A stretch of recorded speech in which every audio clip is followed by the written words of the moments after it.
illogical, apparently. The next step was that can God create a universe with free will that doesn't have sin? They'd obviously forgotten about the logic and the logical thing. No, that's illogical. God doesn't do illogical things.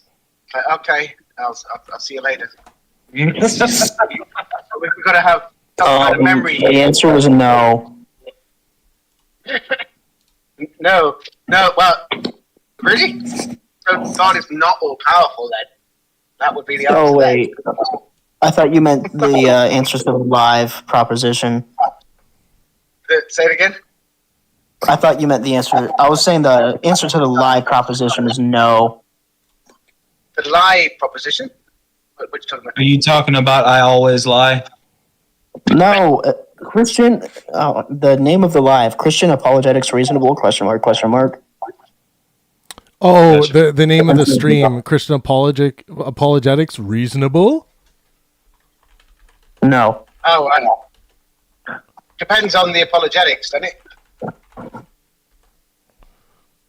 No, Like it doesn't. Einstein's God. All Christian apologetics end up being an argument from ignorance. Einstein's Exactly, God, though. Thomas. I'm on par with that. Einstein's God was synonymous with deism, though. Yeah. No. Was it? All right, everyone. I don't know. I thought it was just a synonym for the unknown portion of the universe, kind of. A quick rundown. Today, we are asking the question, Christian apologetics reasonable? I am aghast. So we're going to go through that. Thomas is going to run the room today, but I just want to give a quick rundown at the beginning of the video here. So we're going to get into things like classical apologetics, which uses logical arguments and evidence to establish the existence of God and the truth of Christianity. The key arguments being the cosmological argument, the teleological argument, and the moral argument. The second category would be evidential apologetics, which emphasizes empirical evidence to support Christian claims, especially historical evidence. And the key arguments for that would be historical reliability of the Bible, resurrection of Jesus, miracles. Those are the three key arguments. And then the third category, presuppositional apologetics. So starts with the assumption that the Bible is true, arguing that only the Christian worldview can make sense of human experience. The key concepts there are going to be worldview consistency, internal critique, and transcendental argument, and the transcendental argument. And then there are up to 8 categories here, so bear with me. The fourth category, being Reformed epistemology, argues that belief in God is a properly basic belief, meaning it doesn't require proof or evidence to be rationally held. The key concepts there being properly basic beliefs, claims that some beliefs, like God, are foundational and don't require justification. Warranted belief, a belief that God is warranted, justified, if it is produced by a reliable cognitive process. So that one's going to focus on the cognitive process. So we got moral, next category, moral apologetics. This is the thing. Going through this, you realize the apologetics world is huge and vast. It's not just like presuppositionalists or William Lane Craig. There's a lot. So moral apologetics focuses on the moral implications of belief in God, arguing that Christianity provides a foundation for objective morality. So that'll go to moral objectivity, human dignity, and value. Experiential or existential apologetics centers on personal experience, emotion, and existential fulfillment, emphasizing the transformative impact of Christianity on individuals. Key arguments: transformative power, existential questions, and intuitive knowledge. Two more categories. Cultural apologetics aims to engage with culture by making Christianity attractive and relevant in a contemporary context. So influence on art and literature, addressing cultural issues, beauty and truth. So we get into some aesthetics there. And then scientific apologetics uses scientific discoveries to argue for God's existence and the validity of Christian doctrines. So this is where you're going to get into intelligent design, anthropic principle, and integration with science. Some Christians, apologists argue that science and faith are complementary rather than conflicting, showing that many scientists are also people of faith.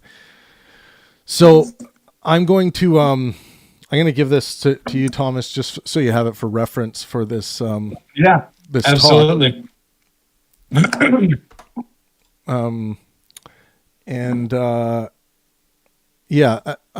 text is there. I sent it to you. But yeah, it looks like so far we have Hohenheim in the room. So we have one Christian in the room with a few atheists here, to begin with. Out of all of these modes of apologetics, is Thomas, do you find any of them more convincing than others, or are they all just the same? I would guess that the teleological one is going to be the most one based on evidence instead of rationalization, because at least they're saying, well, look at the trees, it appears to have design. Look at the fine-tuned constants, that appears to be set on a knife's edge. At least they're saying that they're using evidence to try and prove God's existence. All of the other ones are philosophical gymnastics, but we're going to go through them here today. And were you able to open that document there, Thomas? Yeah, I'd expanded it. I saw it on my screen. Okay, cool. Yeah. Nice, great. I've got some stuff pulled up as well. Perfect. So everyone is welcome to join us on our Discord channel here. If you want to jump into the live discussion, the room will eventually get bigger, and there'll be lots of people to interact with here. And we do these conversations almost every day. So make sure you're subscribed, and please take a second to smash that like button for us. It helps a lot. And it's great to see that we have Star here. Star, we are talking about Christian apologetics and whether or not Christian apologetics are reasonable or not. So that's the topic we're wrestling with today. I'm going to share my screen so that everyone on Discord can see the stream. So give me 2 seconds. Christian apologetics are reasonable. I'm gonna mute. Is it your naked body? I just woke up a little bit ago. Weirdest dream. But, okay, I'll let you guys all talk until I catch up and figure out what's going on. Yeah, we're trying to get people to roll on into the room here so that we can go ahead and start it. I'll be moderating, and I think Travis will probably be on and off. Yeah. So do we want to go into, a lot of people are going to talk about the kalam, Yep. Thomas. So, Yep. So I think I'm just going to pull up a reference here, but we can go through the kalam cosmological argument. Do you want to know kalam? It starts with the principle of sufficient reason. Yep. Everything that exists has a reason for its existence. Premise 2, the universe exists. Premise 3, the universe has a cause for its existence. Right. This is used by William Lane Craig. This is used by other presuppositionalists. The Kalam cosmological argument is not the only cosmological argument, but it is the most popular, I think. After that, William Lane Craig tries to immediately go to some kind of personal, transcendent God after he jumps from the last, a cause to the universe is therefore a personal God in some way, because he gives a lot of attributes and a lot of premises that are, but it's almost like a separate addendum to the kalam. It's not a continuation of the kalam. Yeah. So she admits as much. Yeah, he does. Yeah. He does. He's a very smart man. I respect his intelligence. He's a genius, but geniuses can also find systems and ways to argue irrationally. It's the confirmation bias. It's really bad for really smart people because they know a lot, so it becomes problematic. So the one of the big the part where the Craig and God comes in has to do with the nature of the cause, right? So yes. Proponents of the argument typically suggest that this cause must be processes Spaceless, timeless, all that stuff. yes, but it must possess certain qualities to account for the universe existence. So timeless, yes, spaceless, immaterial, powerful, personal, powerful. Now the question is, why all that? Why does it need to have that? Yes, and that is why I would say that jump from the kalam to a personal God might be considered an argument from ignorance. I guess you could categorize it a different way, but it seems that way to me. I could be wrong. What do they mean by personal God? I'm sorry. A God that interacts with you personally rather than just generally acting in the background of the universe.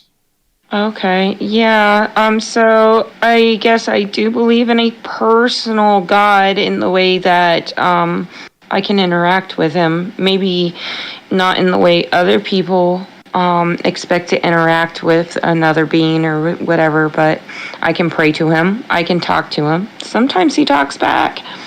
And so I guess that would be considered personal God. So when you say he talks back, can you elaborate on that? The Holy Spirit brings like an awareness to you where you know something to be true, and you know that this truth that's being revealed to you is coming from God. It is the peace that passes understanding. There is it's an alter, like your mind is very clear and there is no doubt, and I can't explain it well, but I know what it feels like, if that makes sense. Like, I don't know how to put it into words, but I can say that times that I have had God speak to me, I knew it was him, if that makes sense. Is it possible that it wasn't him? No, not like, I mean, according to you guys, yeah, because you'll find every excuse under the sun to poke holes in it. But in my mind, no, it wasn't possible. It was anything other than God. Okay, so that would fall under the criteria of a dogma, in my opinion, because you believe this incontrovertibly in that it's not possible that it could have been something else, and I see a problem with that. Okay. I mean, like, first of all, I guess I would ask you is like, how do you justify knowing with absolute certainty that it was God? And if you say like, because it just feels that way, would you call that faith, or would you like, how would you talk about how you justify that? Because after you have this conversation with God and it resorts in a miracle, and you see that like you see something to be a miracle after having this realization, it to me, no matter how many times people try to explain the miracle away, it's like, I spoke to him, something very like impossible, and they're like, unless you take giant leaps in order to make it probable, happened to me, and it was very real and very much did happen. And then people are like, well, it's just, they're like, yeah, that was God. I don't, if it makes me quote unquote dogmatic to you guys, I honestly don't care, because it was God. So, okay. And then one more question. Do you think it's possible that tomorrow or at any point in your life, you could change your mind about that experience and not believe it was God? No, I think that the times in which I knew God talked to me, there is nothing that can convince me otherwise. Well, okay, and the reason why I ask you that is because many Christians and different people who believe in God and believe that they're in contact with God have had and professed the same kind of experiences you've had, but then they later go on to believe that that this was something mind dependent, something that happened within their mind, almost certainly, and they don't believe that it was an interaction with God anymore. And I'm saying, is it possible that you could be that person one day? You're saying no right now, but I think based on everything we know about the human condition, I believe that of course it's possible that could be you one day. Okay. I would just say you're entitled to believe that. I'm not trying to push you to believe in my miracle, but at the same time, I understand that, like, first of all, sometimes people did experience the miracle, but still didn't want to follow God and therefore, like, make an excuse. And then other people, I can say, might perceive something to have been God and not. But this was an alpha waves to me. This was more real than reality. And this was, like, more tangible to me than the air I breathe, and where it's almost as if this is the Matrix. So you can't tell me that my experience with God wasn't real. I can say that I can understand because because you went and brought up personal God. It's a personal experience in which you were personally experiencing God. So is my experience gonna reach anyone else but me? Probably not. But do you agree? My story could probably be given to people and they're gonna write it off or whatever. It's not gonna change much, but I know it was enough for me to say, yeah, there's a God, and it's undeniable. But you agree that many people have said almost precisely what you've said and have claimed to have this personal experience as well in the past, right? Like other people have had these experiences? Okay. Yeah. Sorry, I'm just asking you a couple short questions. So yeah, you agree other people have had claimed to have experienced with God, and do you also agree that some of those people later on denounced that and said, like, no, I actually don't believe that it was God now? Okay. I can't speak for them and what their experience is, whether or not that was a genuine experience with the divine, and if it was a genuine experience with the divine, why they would denounce it. I cannot speak for them. I can only speak for myself. Right. But I do acknowledge there are people out there that say and believe that, and I'm not trying to take that reality away from them. Yep. What I'm saying is mine. There's no way. Like, I've already gone through the testing fires of, if I weren't if I didn't know that to be true, I would have, probably left God a long time ago, except that these miracles are too miraculous. But you can always learn something new tomorrow that might actually convince you that it is possible that, you were dreaming or hallucinating or even just, having some kind of unexplainable internal mind phenomena happen that happened to connect to an idea of God that you had. So as a fallibilist, what I'm most interested in is trying to get you to accept that it's at least possible that something else might have been going on. But if you're not ready for that, that's cool. That's kind of condescending. I am usually up for reprimand or being like, hey, you were wrong, or hey, and I'm usually like, okay, I can accept that I'm all kinds of messed up and often wrong, right? But when it comes to that was so real and so much that to me, that's the only truth I know is definitely true. Everything else you can gaslight me in, right? Like, everything else I can be gaslighted or whatever, or actually just proven false. When it comes to that was too real, and that's the only thing I know to actually be true. Okay. Sorry. No, it's interesting.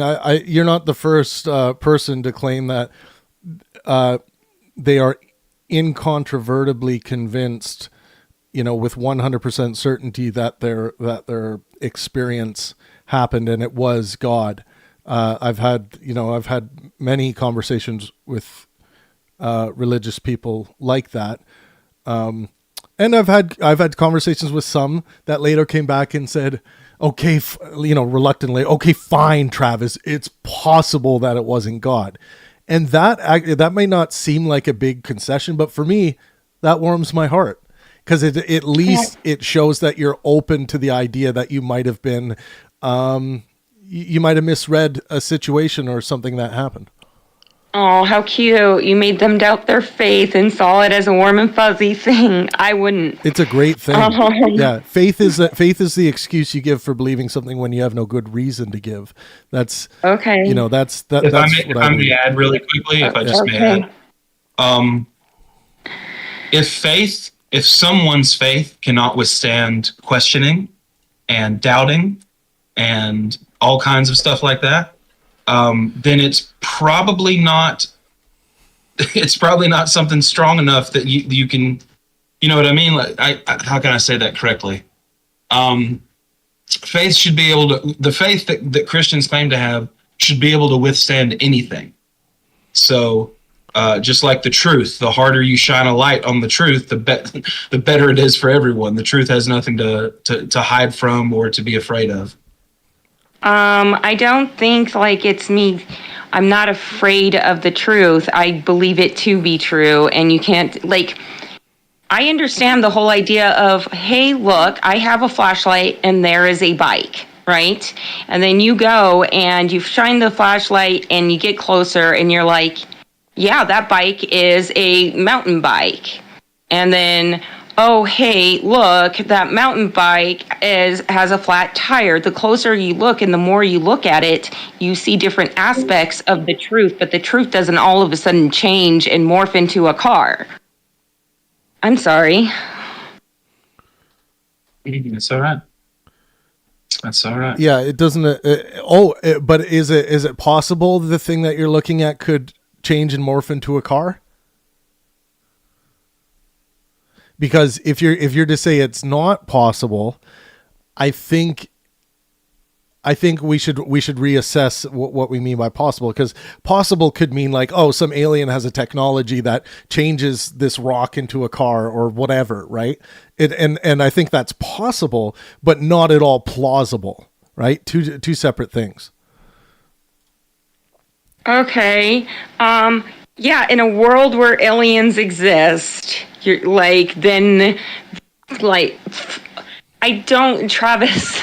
No, seriously. The mountain bike is gonna remain a mountain bike. You might like as you shine light on it, you might find new things about the mountain bike, but it will never be a car unless weird magic-y voodoo things happen.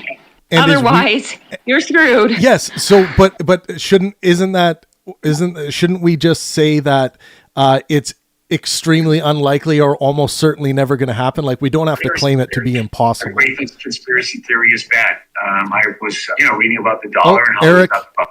Eric. Oh, okay. I think Eric had another show on when he came in.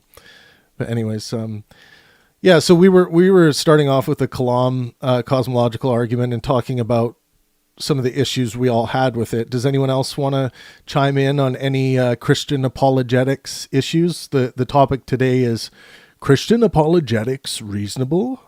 So we're asking that question. There's a lot of them, so yeah, go ahead. There's plenty of them.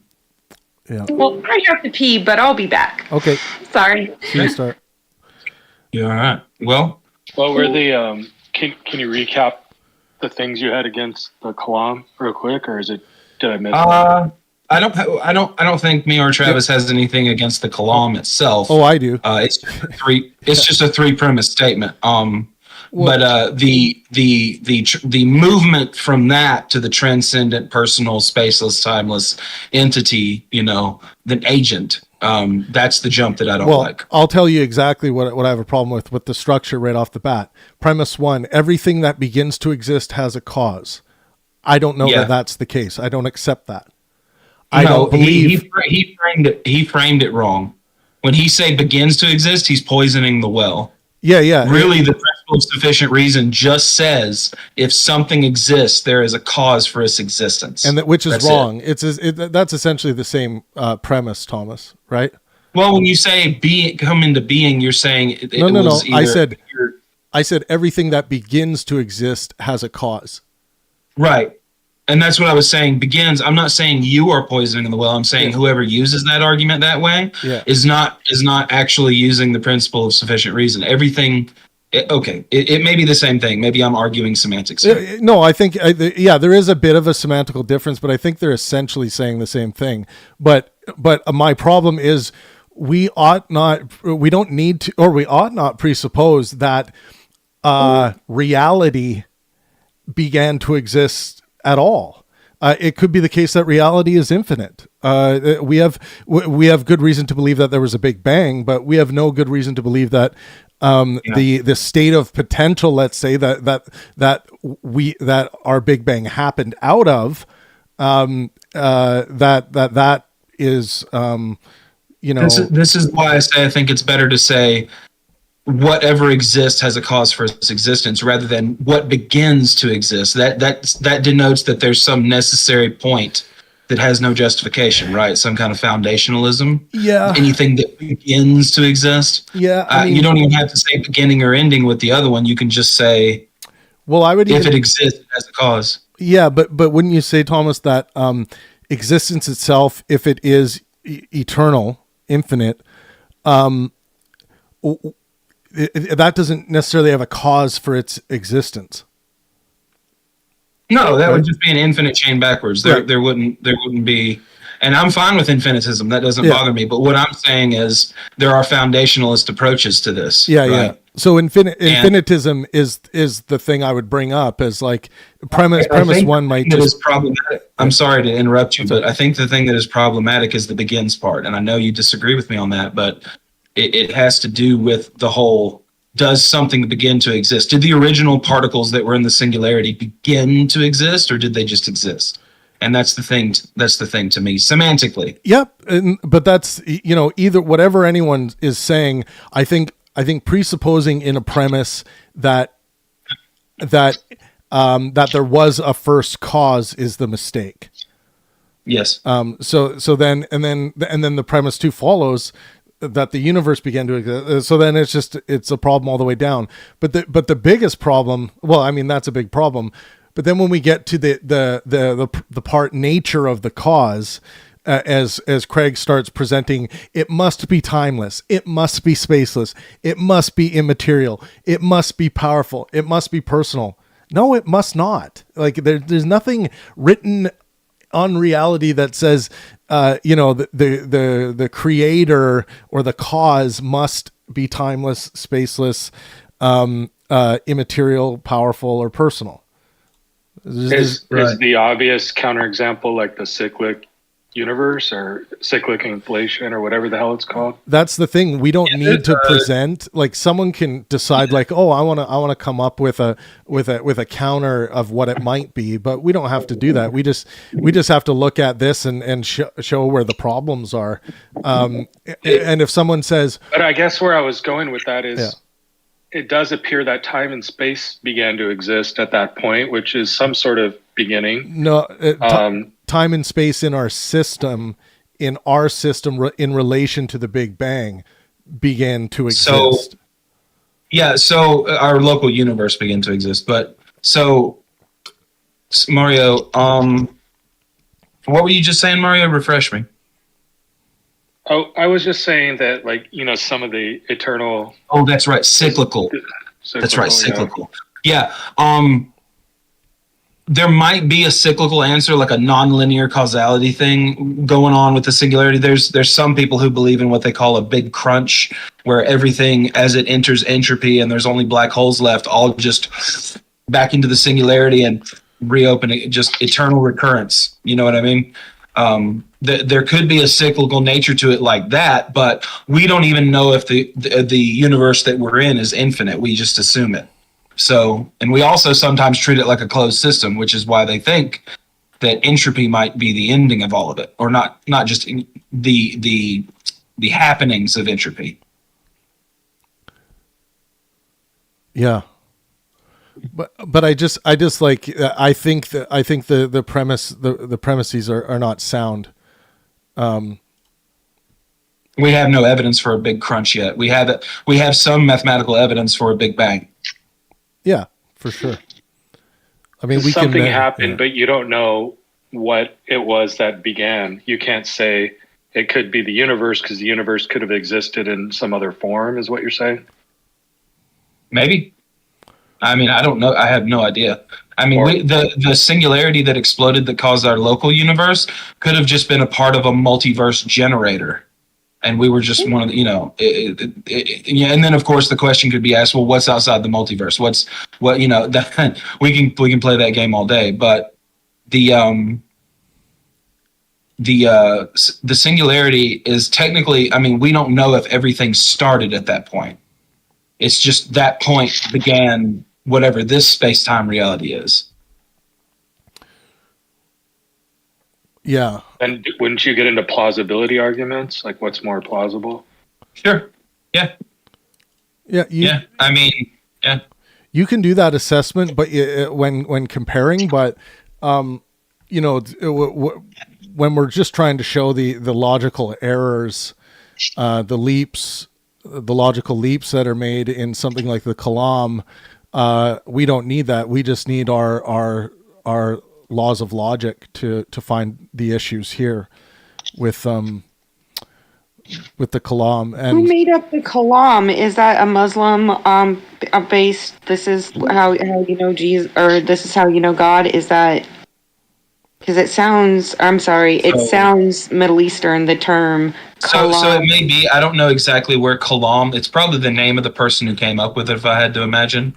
But there are many cosmological arguments, and these are all Christian. These are all apologetic arguments, which means they're philosophical arguments.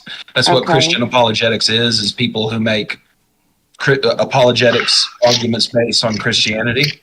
And we're just going over some of them. We're going over this one right now. No, that was a good insight. Apologetics more in the sense of a defense than, asking forgiveness, right? So an apology in like a more strict literal sense can just mean a defense of something.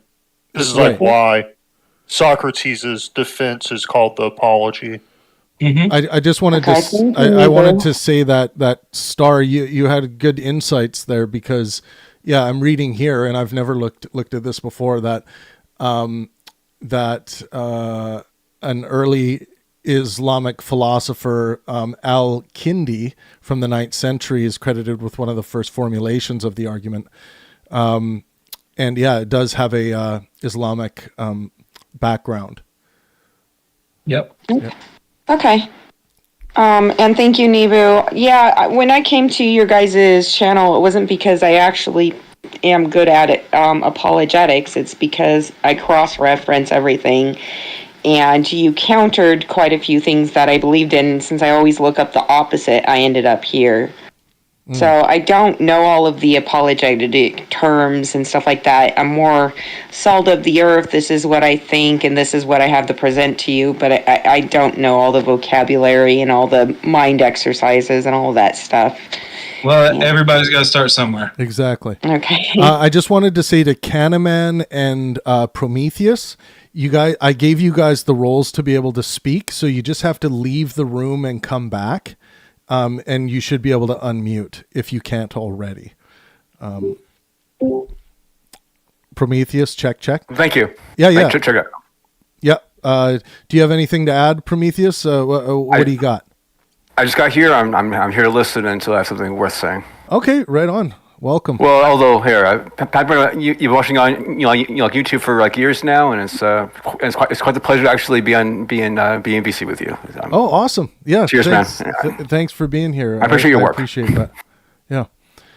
I really like your profile. I would have something to say, actually. Yeah, Don. Say it, Big Papa.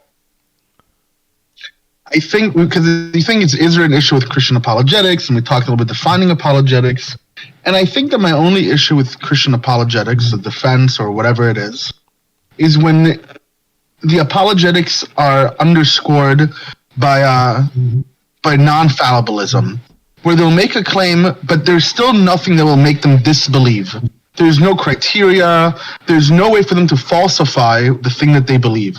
And to me, any belief that cannot be falsified is a belief that is not even worth holding to begin with. Falsification is super important. If you can't think of some way that it might be proved wrong, then there's very little plausibility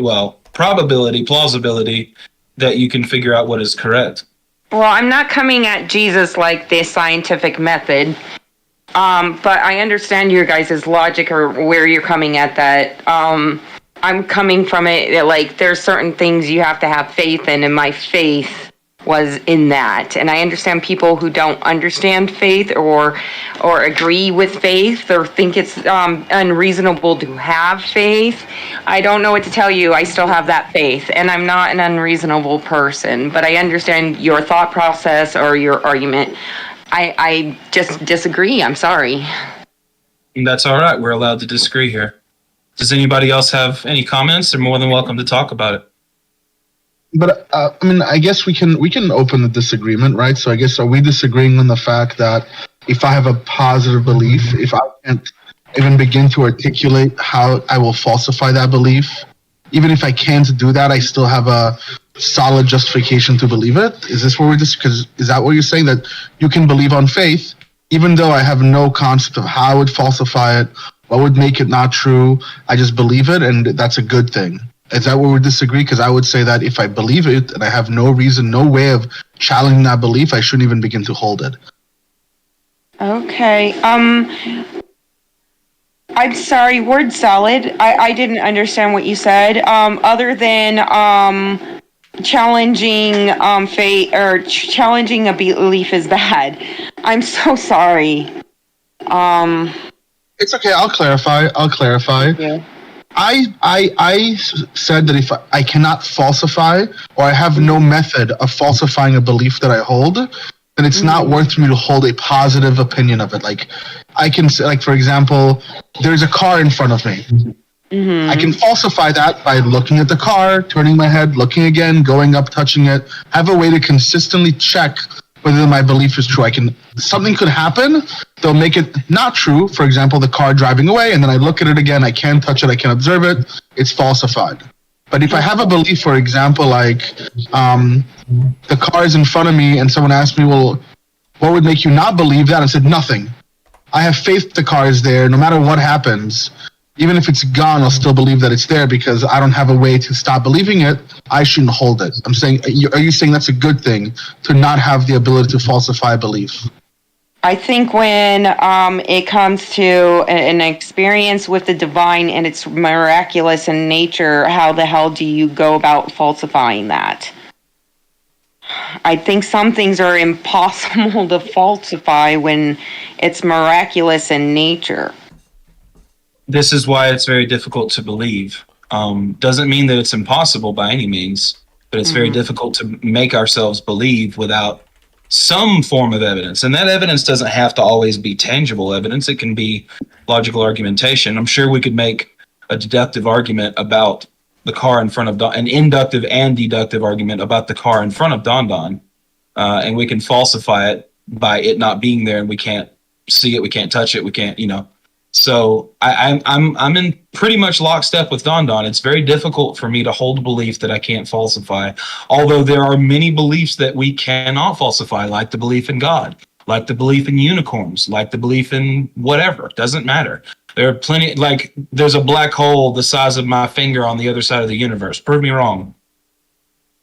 You know what I mean? Well, I think that when it comes to the Abrahamic God, there are ways to falsify that God, because that God brings with it a lot of tangible empirical claims that can be tested.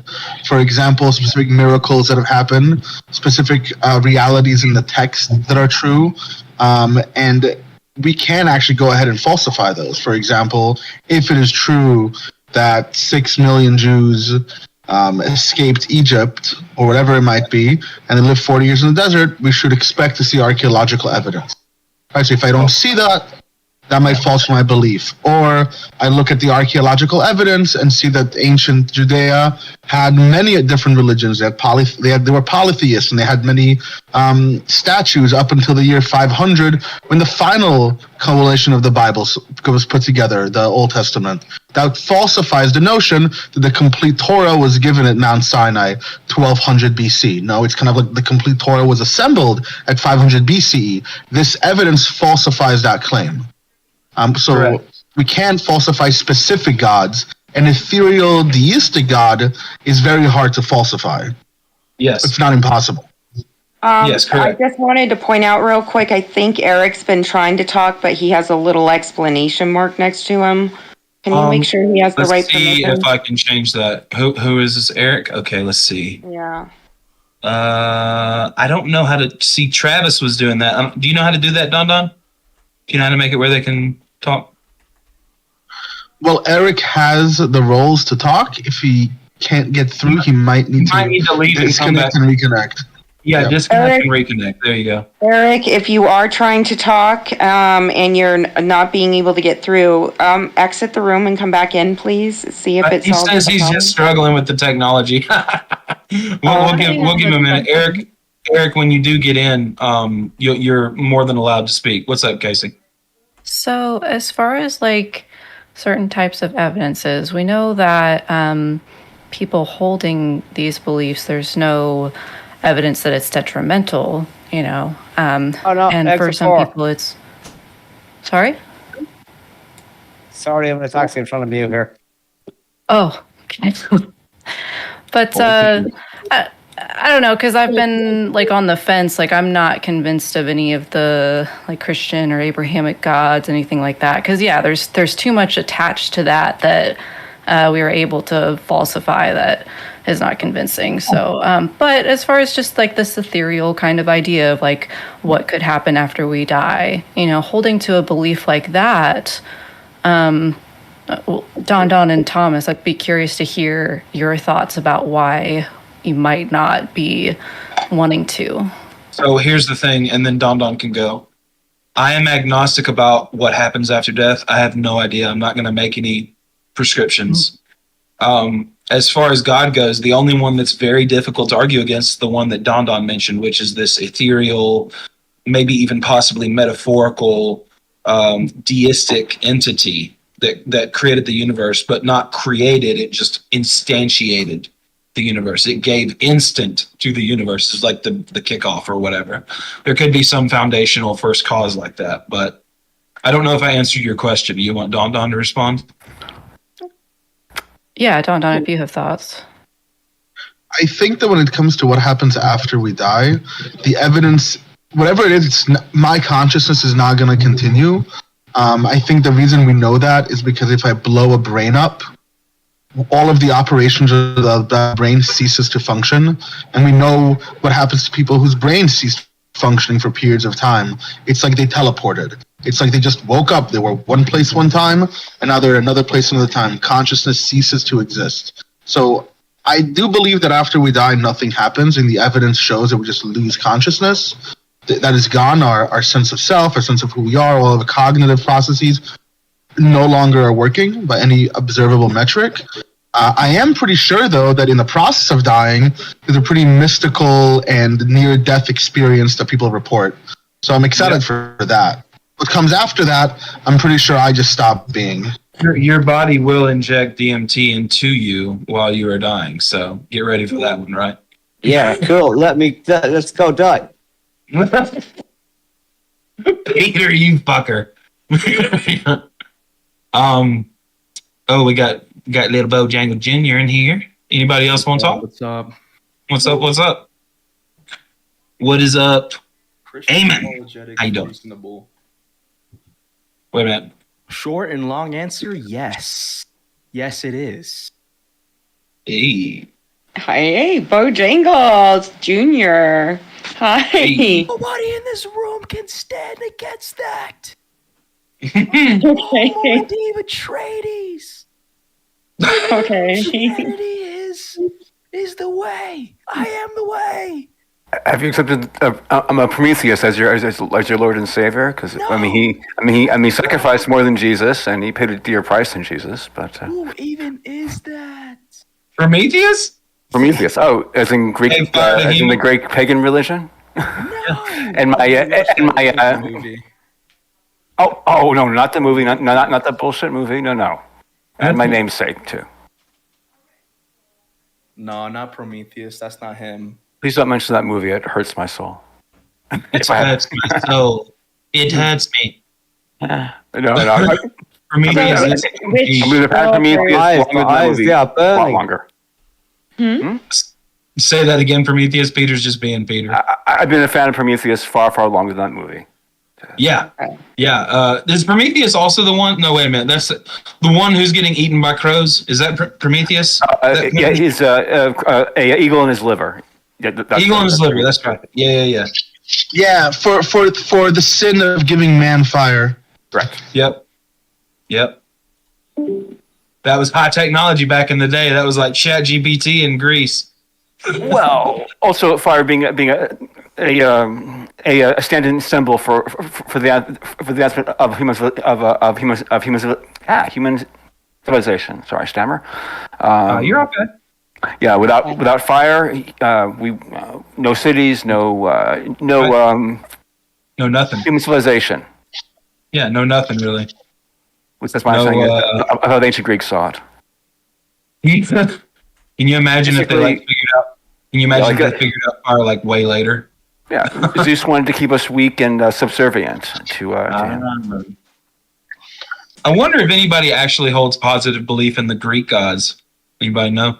Oh yeah, I've met some people who hold a positive belief in the Greek gods. Well, Yeah, there are the other day, they were Jedi, so yeah, believing in Zeus. That's right. Yeah. I learned the other day about Zoroastrianism. It's one of the oldest religions on Earth, and there's still people practicing that today.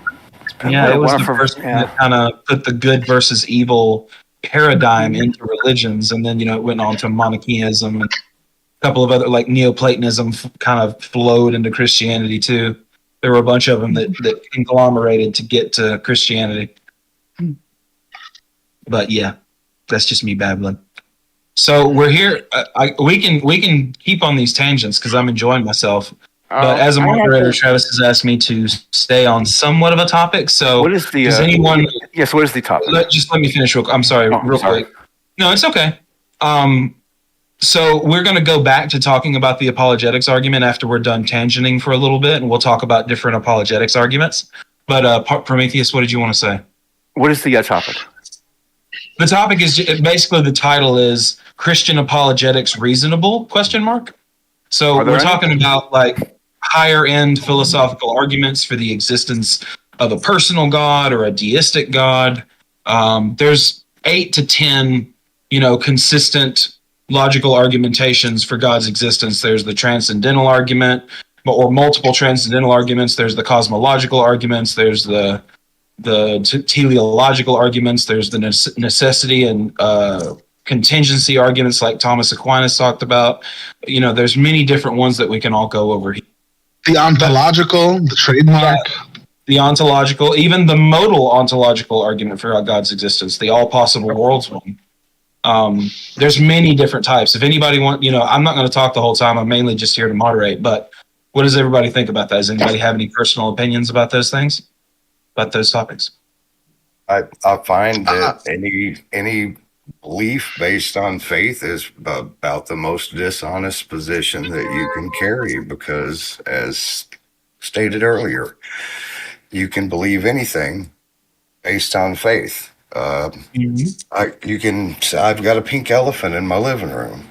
Prove me wrong. There's a little teapot around Mars. Prove it wrong, Yeah, I can't prove that there's no purple unicorn with big titties in your room. That would be really great, though. I do believe that there are some moments where faith is positive. So I think that when we talk about like nominal empirical beliefs, faith can be just like thrown out the window. It doesn't really help us in any descriptive sense. But I really do like William James's idea of percussive faith, where it's like, if I walk into a room believing that I'm going to be making friends and meeting nice people, I am more likely to make friends and meet nice people. I'm setting the stage and opening myself. And in that sense, I might not have that evidence, but I don't need that evidence to believe. I can just believe that on faith because it's percussive. It builds as opposed to destroys. But in sorry. Uh-huh. In that case, what's the difference between faith and confidence? Well, you can definitely argue the case for like having faith in yourself against all odds and overcoming it, even though you thought it was impossible, really, but you're just going to fucking do it anyway. Yes. And then you achieve it. That type of faith I can see is like okay to hold. For example, someone who's been struggling to find a partnership, or someone who's been struggling with a personal feat, you know something. I believe that I can do it, and even though I have no evidence to show that I can do it because I've failed 6, 7, 8, 10 times, I'm going to go ahead and believe that this time with the new approach, it's going to happen. Because doing otherwise resignates you to a reality where you're never going to try. And in that place, I think faith is important for us. But I think the problem becomes is when apologetics or a lot of Christian arguments, any religious arguments, places that same type of behavior that is good for our own personal well-being and attaches it to things like atoms or God giving Moses rocks in the mouth, which are empirical statements. Yeah. Right. Yeah. So real quick, Prometheus, you want to talk about the argument from consensus and how it's your least favorite? Oh, I find it particularly frustrating. Yeah. So one, also those that mix it with that. Well, one, yeah, also, when I've heard it argued, people first of all say that everyone believes in God, and they just and they say the statement of fact, and there's nothing to. I can say I don't believe in God, but no, they say in your heart you really do believe in God, and says everyone actually really does believe in God, therefore God exists. I like the argument so much. The old what is it? Is it Romans 11:1 where it's written on your heart, or is it no Romans 11:1 is the government? There's another one that it says it's written on your heart. So we should know it regardless of if we've read anything or any of that. Yeah.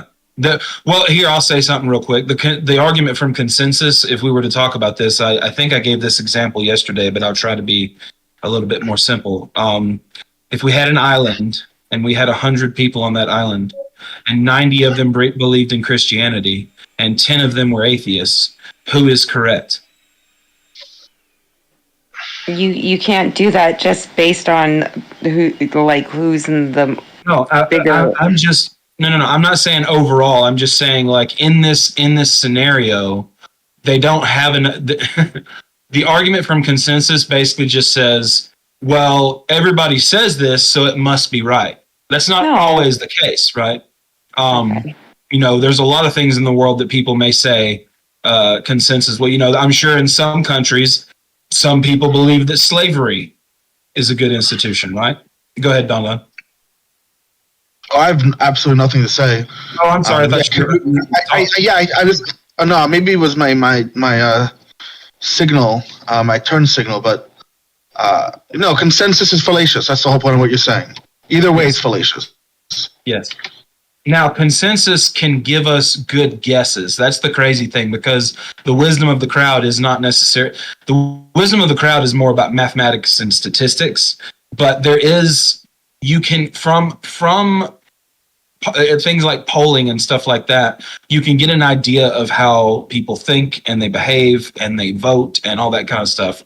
So consensus is not always a bad thing to have, but if you're using it as argumentation to say, hey, all these people believe it, it must be true, or I must believe it too, that's just fallacious. You don't have to.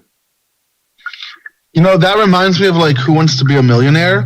And they'll be like, oh, ask the crowd. And whatever the crowd usually chose, I've never seen an episode where the majority of the crowd was wrong.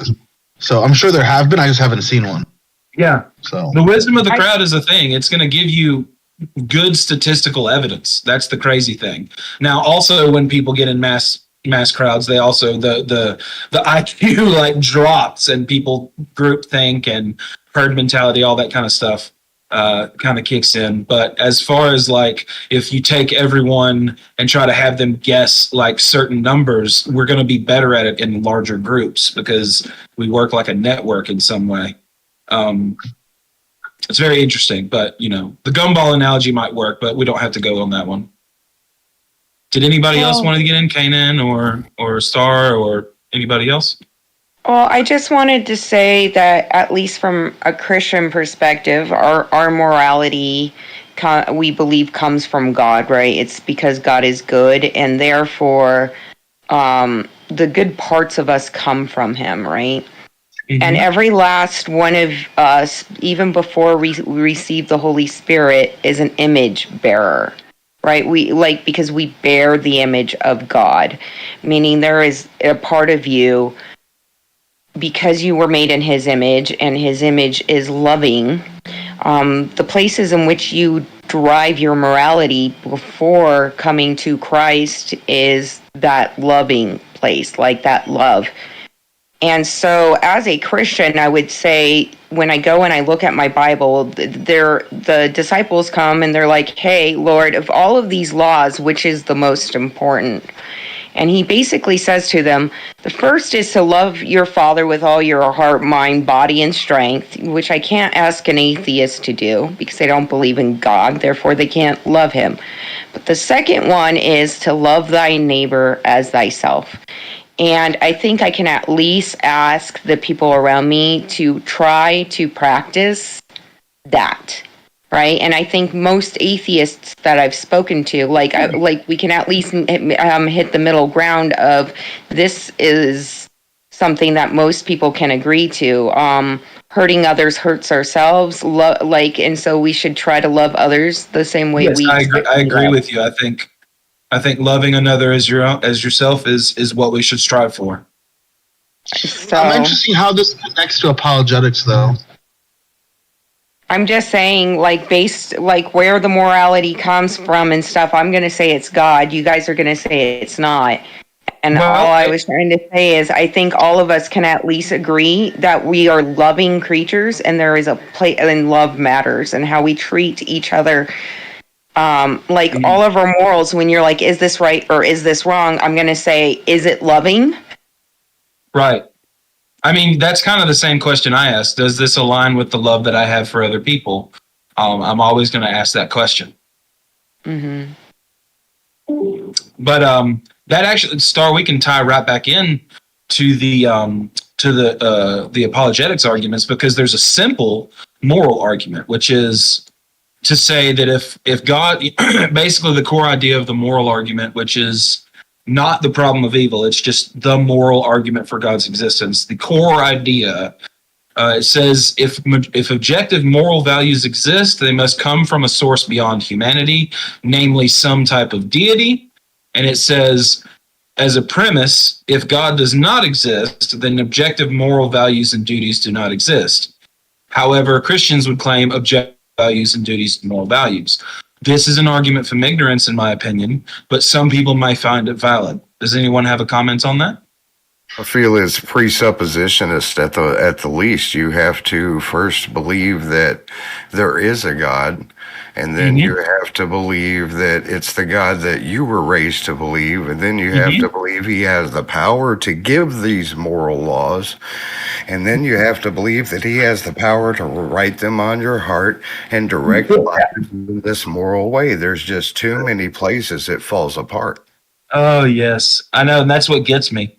That's what gets me. I don't know how to rehabilitate some of these arguments because, Travis asked me what the most convincing apologetic argument that there is. And I was like, maybe the teleological one, because of at least they're saying, look at the trees, use evidence to see design, or however they go about understanding the teleological argument. At least there's some want or need for evidence there on their side. But all the other ones are just rationalizations. They're just logical argumentation. I don't speak apologetic speech. What do you mean teleological argument? So, what is that? The Greek word telos means end goal, an end goal. Okay? Mm-hmm. So the teleological argument just means the argument from design, an end goal. There was a design to the universe that has an end goal. Yes, I think the universe kind of says, hey, look at, if you people who are interested in nature and pay close attention to nature will eventually at least question, did somebody make this? Because this seems designed, this seems made, this seems created. Right. Especially, I guess that whole argument, what's it called? Basically, gravity, if it were even a little bit off. Yeah, that's the anthropic principle. Basically, Well, it's part of the anthropic principle. So basically, the argument from design also says everything's on a knife edge, and if it was just a little bit different, we wouldn't be here. The answer to that, of course, is if the constants were changed, there would probably be something else here saying, wow, if this wasn't like this, we couldn't exist. So I'm not saying that is the case, but it seems like a satisfactory answer to me. Now, the argument from design is problematic because what is design? Because if everything is design, and we take Pele's watchmaker analogy, if everything's designed, then you're on a beach of watches, in a sea of watches, in a universe of watches. So how we tell if things are designed or not is like a painting. We know a painting has an artist because we have evidence that artists make paintings. We know this is a fact. We can look at something that has design because we have evidence of those things being designed, like a necklace. We don't have evidence of them arising naturally like we do trees. So you need the contrast. You need not designed and designed. So everything can't be designed or there's no contrast. That's why it becomes a logical paradox.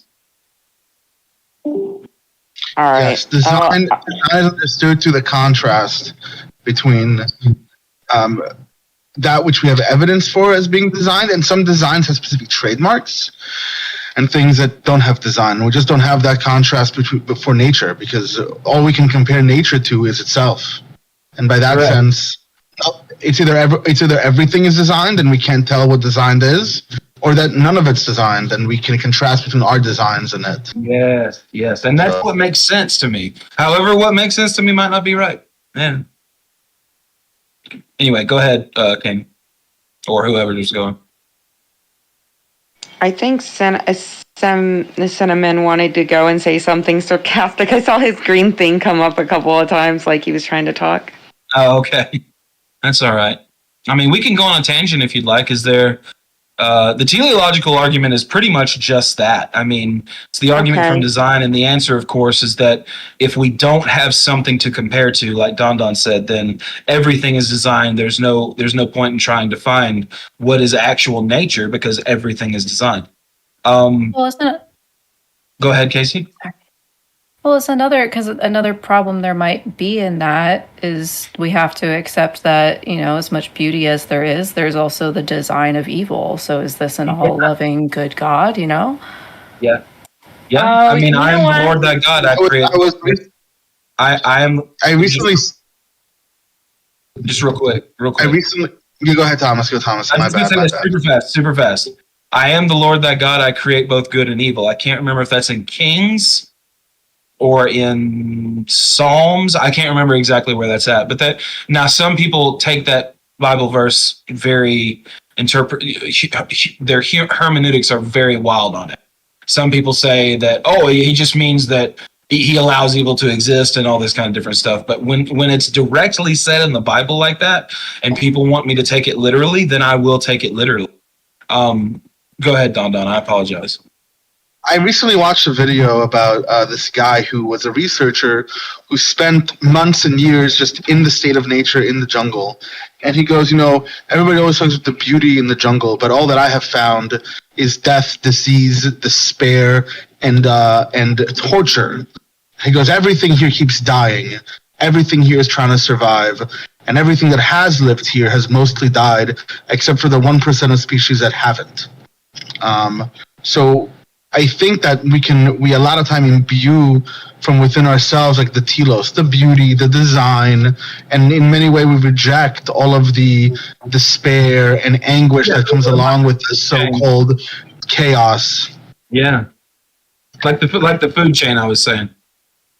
Yes, exactly. Yeah, the food chain. Exactly. Yeah, where everybody eats everybody in some way. I think I could. First of all, it's not like I'm looking up this argument and what Christians usually use.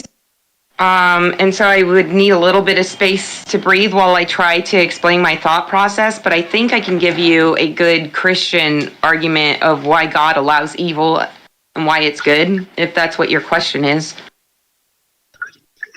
Do you want to clarify, Don? My question isn't that I have no issue with God allowing evil. Growing up from my Jewish perspective, God not only allows evil, God mandates evil, and He creates it. There's no God is vengeful. God is to say that God is all good is simply to say that everything He does is for His cause, and His cause has one that it's not up to us to debate, but. Evil as it presents itself, the whole story of Job. Why does God let a good man, evil things happen to him? In Jewish tradition, Satan is not against God's will. Satan is an emissary of God. The Yetzer Hara does what God wants him to do. God does these evil things. I have no issue with God being evil at all. I don't care. That's fine with me. Since you like the Prince of Egypt, right? Because I know you were watching it the other day. You remember the song "In Heaven's Eyes" where they're like da da da, and they're all dancing around in a circle and they're talking about how Heaven's eyes. Yeah, I know. Okay, so, and it's going and saying the rock that forms the foundation is no more than the rock that forms the base or something. And then it shows you that tapestry, right? And it's like you can't see yourself in the grand design, but in the end, it becomes something good, right? And so I would say that sometimes in the grand scheme of things, we don't see how it's supposed to work out. I would also argue that Christians and non-theists are going to have two different viewpoints on the value of life. Because Christianity is going to come from the perspective of our time, or the value of time, I guess, because our time is minute here and an eternity somewhere else. So a soul is everlasting. And so a temporary suffering that creates an eternity of good is good, if that makes sense. Wait, this is all hypothetical, right? You're saying it as if it's the case. Okay. I understand. I'm just saying that I think this is where Christians and atheists often disagree or something, and it's like different perspectives in which people come. Okay, because the atheist isn't asserting something, right? They're just like, well, do you have any warrants for your assertions, right? Are you going to back up that claim? So, the atheist isn't like adding things to the, making proclamations about the universe and especially about time, right? And where you're going to go after you no longer, Wise ape, if you're being serious, you're using a sarcastic tone. Of course I'm being serious. Are you being serious? Is the theist being serious? Because so it's hard for me. Let's not talk over each other, guys. Guys, please, let's not. I apologize. It's okay. We're on air, guys. I'm just trying to make sure that we're moderated, okay? Yeah, I can't take the theist serious. They want to come at you with like, "Oh, are you being serious?" Yeah, I'm being serious. Don't make assertions. Anyway, I was just wondering if you were like stating a fact, or is it just your faith? Okay, my like you're entitled to, because I really do believe God gives man free will to discern this for themselves and come to their own conclusion. He doesn't want to force anyone to follow them. And so I'm not trying to force my faith on you or anything, or force you to think like me. I guess what I was trying to say is sometimes I have a hard time deciphering whether you're being genuine or sarcastic based on tone. Is all. So you're not really forcing, but are you presenting facts or faith? That's all I want to know, right? Because there was claims made about the universe on a universal grand scale, and if these claims are made and they're universal, I just want to know if it's faith-based or fact-based. Okay, I think when it comes to Christianity, we're going to have a bit of three different things in which we derive our belief system. One of them is faith, and one of them is faith-based. Another one is taking the scriptures and believing that the scriptures prove themselves, right? And then there's going to be, also other truths in which, for example, I can see that the Bible tells me that mankind is evil when left to its own devices. Even when you mean good, it ends up bad. And I can look at examples of this throughout my life over and over again, where people trying to discern for themselves good and evil and act upon that on their own will. I always see it, when they really genuinely mean well, I always see it start to work out, and there's a season in which everything's okay, and then it all comes crashing down because they tried deciding for themselves. So I will also witness that and be like, well, that's true. The Bible said that, and I can, I agree, this is what I'm seeing. Stardust. I'm sorry. Go ahead. Is it possible for narratives or stories to correlate in part to reality? Do you think authors of fiction just pull out their narratives out of thin air, right? Or do they relate it to truths that you can deduce from having an experience in the world, right? Is that possible? Like that the Bible might correlate with some pretty well, some patterns that we are apparently obvious. So if narratives can align with aspects of our lives, and these narratives are a complete fiction, I mean, does that lend credence to the fiction? Right? Because it seems like you're pointing out that the Bible seems to correspond some with things that we observe, certain behaviors and patterns, right? But the things it doesn't align with are the other fantastical claims it makes, like bushes that burn without being consumed and that talk.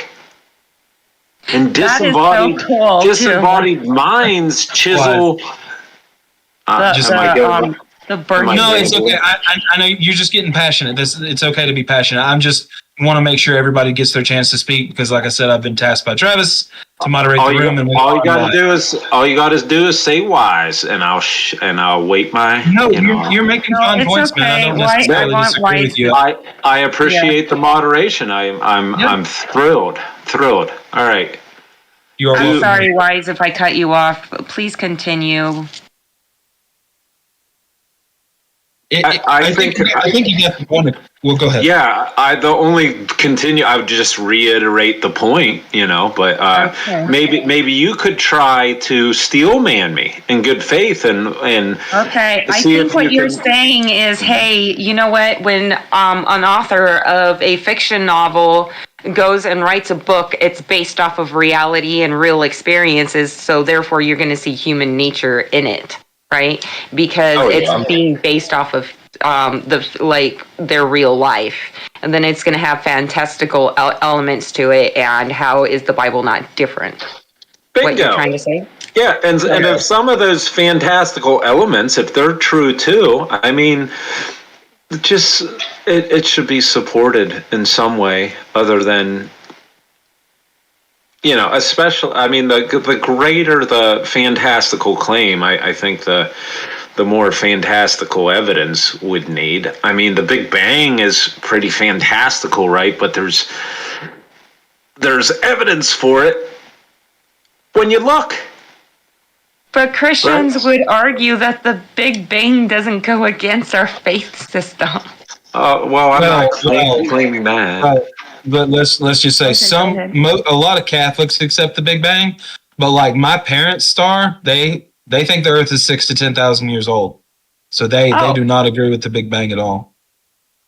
Well, the whether or not, because for example, carbon dating, and honestly, I'm not a scientist. I shouldn't be talking sideways out of my ass. No, you're fine. You can speak about it. You don't have to be an expert. From my perspective, as a novice and a normal average person, to me, I'm like, okay, so scientists agree that there was a time in which the atmosphere was different, and carbon dating is basically stardust. Go ahead. I didn't really want to go down the point of the Big Bang. I just brought that up as an example of something that's fantastical that's backed up. If the Bible claims the Big Bang, fantastic, right? But it makes a couple other claims. Something coming from nothing. No, that's not what the Big Bang claims. So there's no evidence. On from that point. I think we moved on from that point. I think starting to move this towards, and that's fine. I think we should be able to move on to a new point instead of going back. Well, what I said, let the conversation develop. We got the Big Bang point down. Let's talk about something about carbon dating is somehow related to this now. So let's hear that thought through, and then you can go ahead and finish your thought. Here I'm talking to people who are a lot more intellectual than me, but I my understanding is carbon dating, right, to the best of my knowledge, and I'm going to say it wrong, I'm going to muddle it up, is how quickly a compound will break down over time, carbon, right, when it's exposed to, what is it, oxygen, or what is it, the thing that breaks it down over time, and it kind of half-lifes it over time, right? I'm not sure. I don't remember. Anybody remember? I mean, we can measure how quickly carbon half-lives itself, right? Like it's measurable, and therefore you're able to use that metric in order to date something. The problem is what happens if there was more oxygen in the atmosphere? Wouldn't it have it broken down faster? Carbon dating only goes back 6,000 years. We use different 60,000. 60,000 years. Sorry, and we use different atoms and molecules because of their decay time over larger periods of time. So millions, billions, trillions. We use different ones. But if you're appealing to a god, it doesn't matter what carbon does or what oxygen does, because if you grant miracles, it could do anything. It could do anything. If I grant the fact that a universe was made within a moment's time, and the Earth, if it was formed because when it talks about 7 days, Christians are going to argue over if each day was an actual, 24-hour period, or if it was a certain length of time that God then called a day in order to, help us understand. But whatever, even if it was one day, an actual 24-hour period, and you take it completely literally, it's almost like you don't, the creator went and didn't create the mountains and didn't create full-blown trees and didn't create, an oldness within the earth when it was made. I just don't understand why you play the game of giving us evidence that it's hundreds of millions of years old. Okay. Well, I don't know. I honestly don't know why he does what, because I'm basically someone who believes that this being is capable of creating everything, and to put every star in its exact position.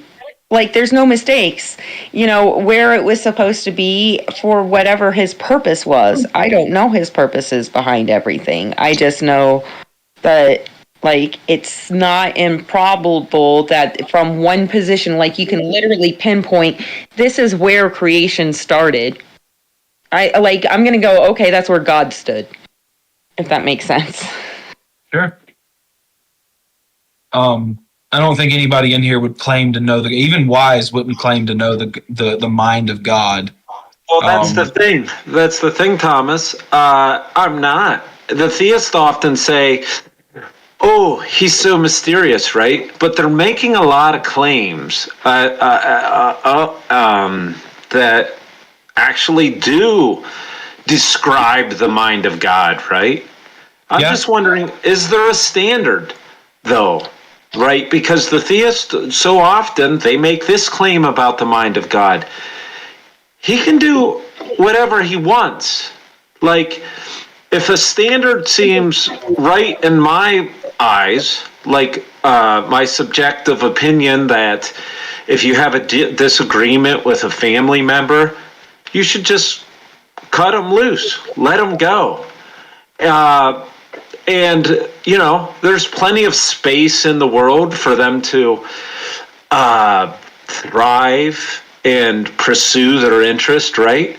But the God of the Bible, the claims are made that it doesn't hold to that. What it does instead is creates a torture realm that has no end, that is eternal, that the people who simply don't believe in him are sent there, and by some claims, right, to suffer the most excruciating pain and torture for all eternity. And this is just given to us as acceptable, as mysterious, as the standards don't apply to a God, because who are you to question this God? He's all powerful. If that's what he wants to do, he has the right. Real quick, and then I'll let Star respond. Real quick. I'm following your argument. Oh, no, just real quick, Wes. I'm following your argument, and actually, there's in the 12th and 13th century, there was a view called apophaticism, and it was we can't know the workings of God. We can't know his plans. We can't know any of that. It's too mysterious. It's too hard to figure out. And that was a prevailing model of the time. A lot of people today, even Protestant Christians, Catholic Christians, they do make claims about God's nature. They say he is like us. They say he has feelings. They say all this kind of stuff, and we don't know any of that. That is just our assumptions. Is that kind of where you're coming from, Wise? Yeah, absolutely. And they also make the other claim as don't question him. He doesn't like it when you question him, right? They're making so many claims, but guess what? I'm coming from the standard, the subjective standard of questioning. There's no God that says don't question. I'm not making a claim that the God says to question or don't question. I'm just questioning, and I think it's warranted, right? Because questioning things has to be curious, right? Let's respond. To be curious. I'm sorry. I'm saying that I don't have all the evidence and I don't need to question. I'm not saying that you can't, and I'm sorry if there were Christians who did. I'm sorry. I don't mean to cut off either. I'm just advocating for questioning and following the evidence wherever it may lead, because it could be the case that this experience or experiment that we're living requires questioning, requires coming to hard conclusions that against the threat of death and eternal torment, you're willing to say, I ain't standing for that. I see the flaws in this. I see the wickedness. Okay. I'm making a judgment that this religion is harmful. Like it claims to, let's love the poor and do good things, right? But those aren't exclusively its claims, or they don't exclusively own contact or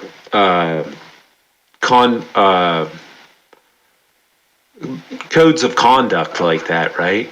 I own those codes of conduct just as much as some old scroll found in a cave somewhere, translated by anonymous authors. Like, I can derive morality that any reasonable person of sound mind would ascribe to and see that it's really beneficial to ascribe to, right? Is that what you mean? Star, go ahead. First, Wise Ape, I want to say that our interactions with each other, I've always, I know bitterness because I have it myself. I'm a like I'm angry. And I'm just asking, am I sensing that in you? Did you suffer some kind of religious abuse or something that's making you bitter? Like sometimes I feel like you're mad and angry about God, and I'm just asking, am I correct in assuming that, or am I wrong? Oh yes, I was given a special type of fuel, right? And this fuel is stuff that you wouldn't necessarily buy off the shelf, right? You wouldn't put this in your cart. But when the world hands you lemons, you can make lemonade out of it, right? And you can use certain types of contagions or fuel, whatever, to make fires, to create energy, to spark movement, to something about action. I'm trying to think of something like to start, to act, right? A lot of times we don't act unless we're moved to, and pain can be a motivational. So that's the thing. I find it true that things can be turned into good, right? Yeah. Even the pain in our lives, right?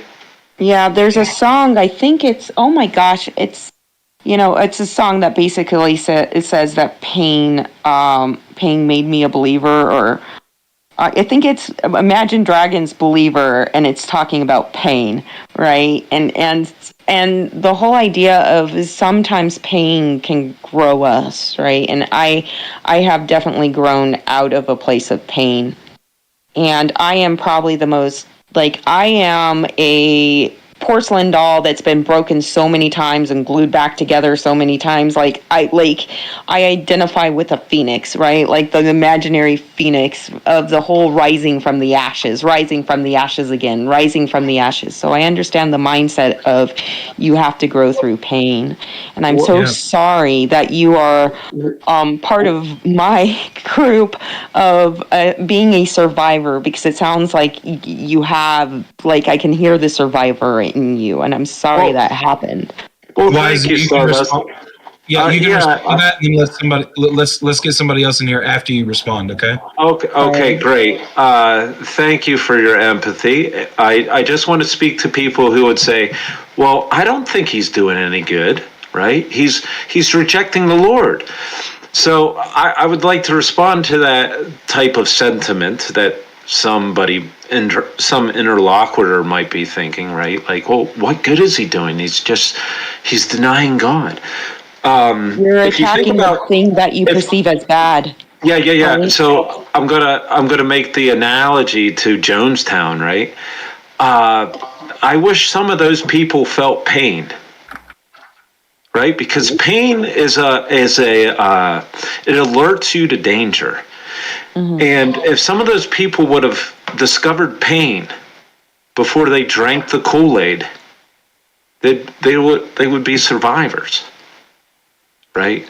So, that's what I sort of think my situation is like.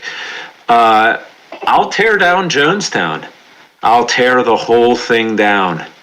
We're not drinking this Kool-Aid anymore. We're not going to be theists. We're not going to serve a false god in our complacency, right? I'm tearing it down. And it's going to be replaced with something a lot better. And it's in the pipelines right now, so.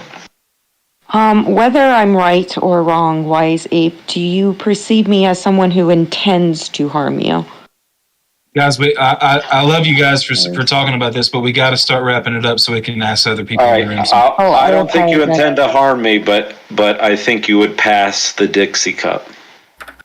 Okay.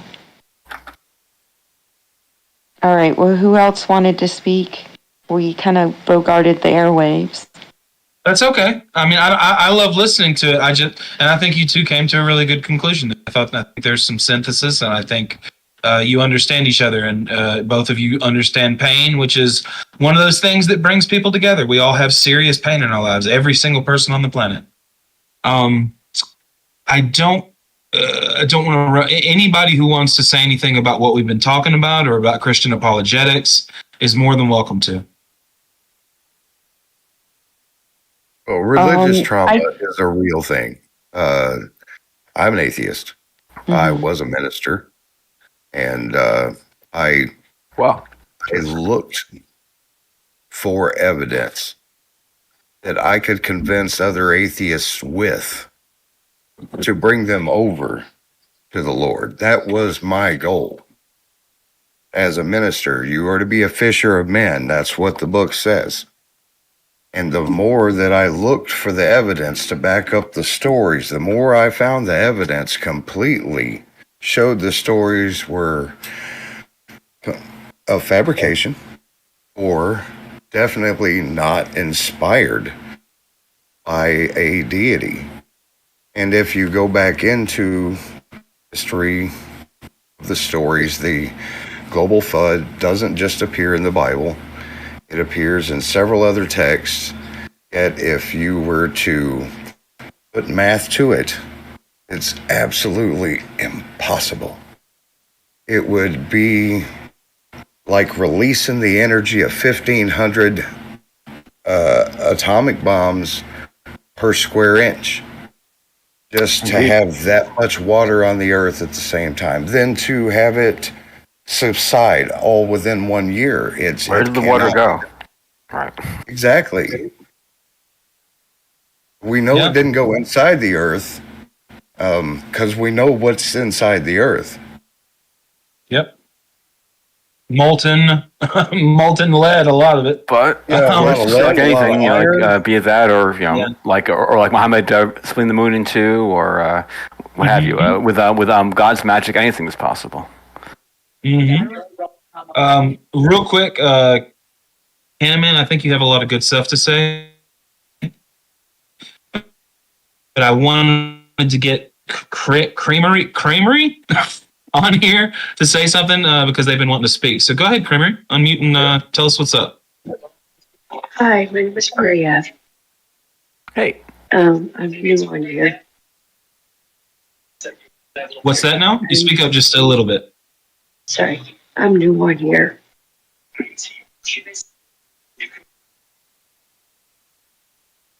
you still there? Can you hear us? Welcome. She said she's new. Welcome. Yeah. Maybe I'm turning. Go ahead. Why do you believe what you believe? That's a good question. Who are you asking? You. Yeah. And this is Prometheus. Okay. We were asking Maria, I think, and she, or I don't want to assume they are muted again and typing in the chat. So if we want to. Oh, look at what she's saying in the chat. Okay. Mm-hmm. Yeah, everybody can check the chat and watch what's going on there too. We have a lot of action in there. And everybody can go to the YouTube chat as well that Travis has pulled up right there and type in that chat as well. I'm sure there's some people watching. But everybody on here feel very comfortable because nobody's going to judge you for what you say. I've heard all this stuff a trillion times, and my whole family is Christian, so I'm fine. I'm very comfortable talking about this kind of stuff. Creamery, I don't. Marie. Yeah, we would love. Real quick, start. Creamery, if you have anything to say, you're more than welcome to say it. But I have to get people in and out so that we can keep the flow moving and keep the show interesting. Did you want to say anything to Star or anything about Wise Ape's comments or Cannaman's comments or anything? Could I address, if she doesn't have anything to add, I'd like to address Candyman. It seems go ahead. I appreciate his testimony there, his story, because believers, like a general believer, right, in God, they seem to be under the impression that, man, if you study it more, you'll you'll just gain more faith, right?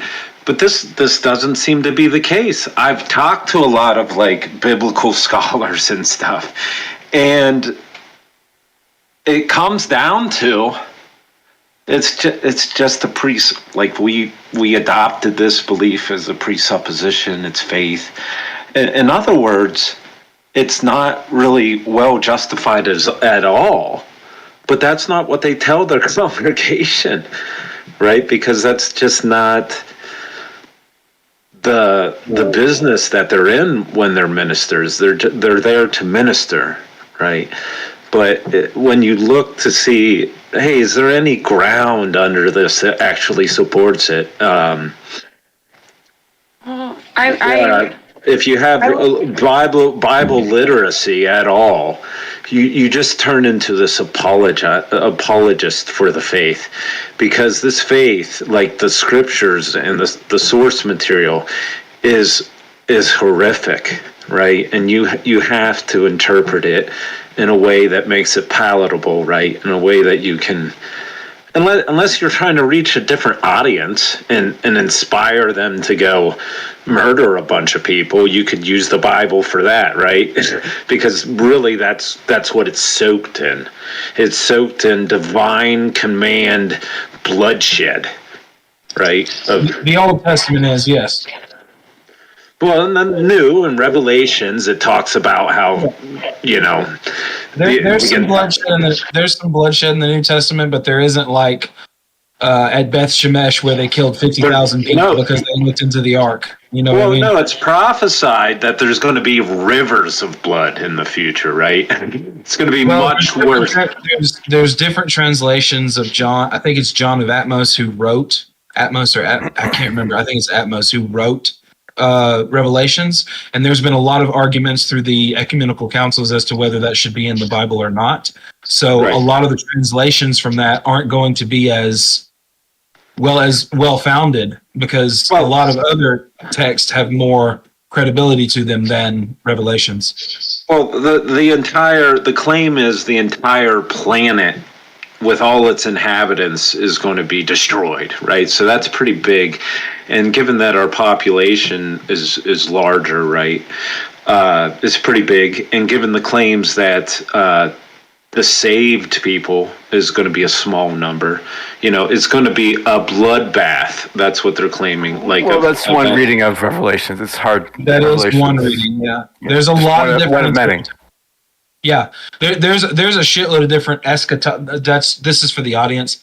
There's many different Christian and other religious eschatologies, which is views of the end times, apocalypses, ideas of the apocalypse, basically. Some Protestant Christians believe that there'll be 1,000 year of peace and reign, and then believers will go up to heaven, and then there's some people who think there's going to be like a demon war. I mean, there's all kinds of different interpretations. That's what happens when it's a philosophical or like it's a prophetic book, and it talks kind of in like it.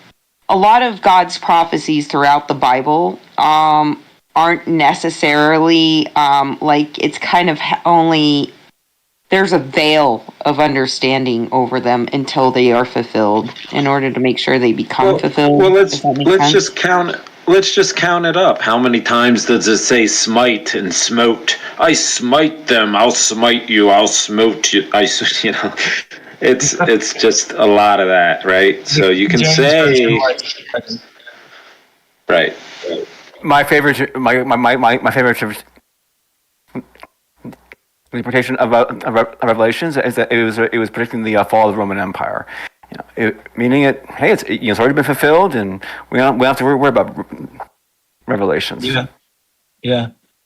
I mean, everyone from the beginning of Christianity has prophesied the end times will be soon, and Jesus will come back, because Jesus said that some of you I can't remember the verse exactly, but it's basically some of you may live to see the day that I come back, basically.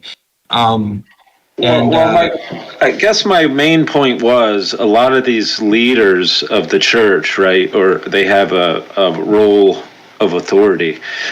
If you're ever able to get them to be honest with you, right, and have a private conversation. They'll admit, right, if you're ready to hear it, that there's not much to stand on with the faith, right? But they have their reasons for staying in it, right, which vary, right? But it's not because it's true, right? They have different motivations for staying in the faith, and for as many different people, wise, for as many different Christians that there are, that's how many different interpretations you will have. You follow me? Right, so it just might as well be gibberish, right? My position could be could be Christian, right? Everyone else is a heretic according to my hermeneutics, and my denial of God, of this God, and all this stuff is the actual true, is at least another interpretation. Canaman, did you want to say anything? Because I think Wise had talked to you a minute ago, and I didn't know if you had a chance to respond. Nope. Okay. The problem of evil. Why evil exists. Wait 1 second, Star. Wait 1 second. Canaman, did you want to go ahead? Oh, sorry, guys. I was engrossed in chat and I wasn't really listening, so y'all just go on without me. Okay. That's cool. Go ahead, Star. I'm not, honestly, Solomon or Cinnamon Man would have gone to theology school and stuff like that, and I'm honestly I'm someone who recently lost. I'm in pain because of loss, right? And angry at God, and I still come in here, and it's literally because even in my anger, I love Him. And it's not that I don't understand pain or suffering, because I sure in the hell do. And the question of why God does these bad things or allows these bad things and, created bad things, because you have to think to yourself, as for example, schizophrenia exists. Right? And bad things exist. Diseases exist. Who created that disease, right? And you have to battle with these things. And so I'm not one of those Christians who are going to tell you that God never created something bad. I'm going to tell you that everything was good in the beginning. And because of the consequences, there's a sin nature that's destructive towards us. And in order for us to have free will, or where we freely accept Christ, we have to be able to fall down. And it's kind of like the Pleasantville movie. I think I used that analogy the other day, wherein if you live in gray and everything is great and peaceful and wonderful all the time, you never get to see color, right? Because, I'm sorry, I don't know if I'm explaining myself well, but could I address the point? Could I address the point about things being created good? I know the story says it was created good, but if we look at the story, what's actually good about a man created alone, right? This was during the time of goodness, and there was something missing in his life, right? And so I know the story said, and it was good, right? But you created this conscious being, Adam, and he's miserable. There's something wrong. That's not good. So the God says, try an animal. Look at all this other good stuff I made. Surely something amongst the animals could satisfy your appetite. He didn't. And nothing did.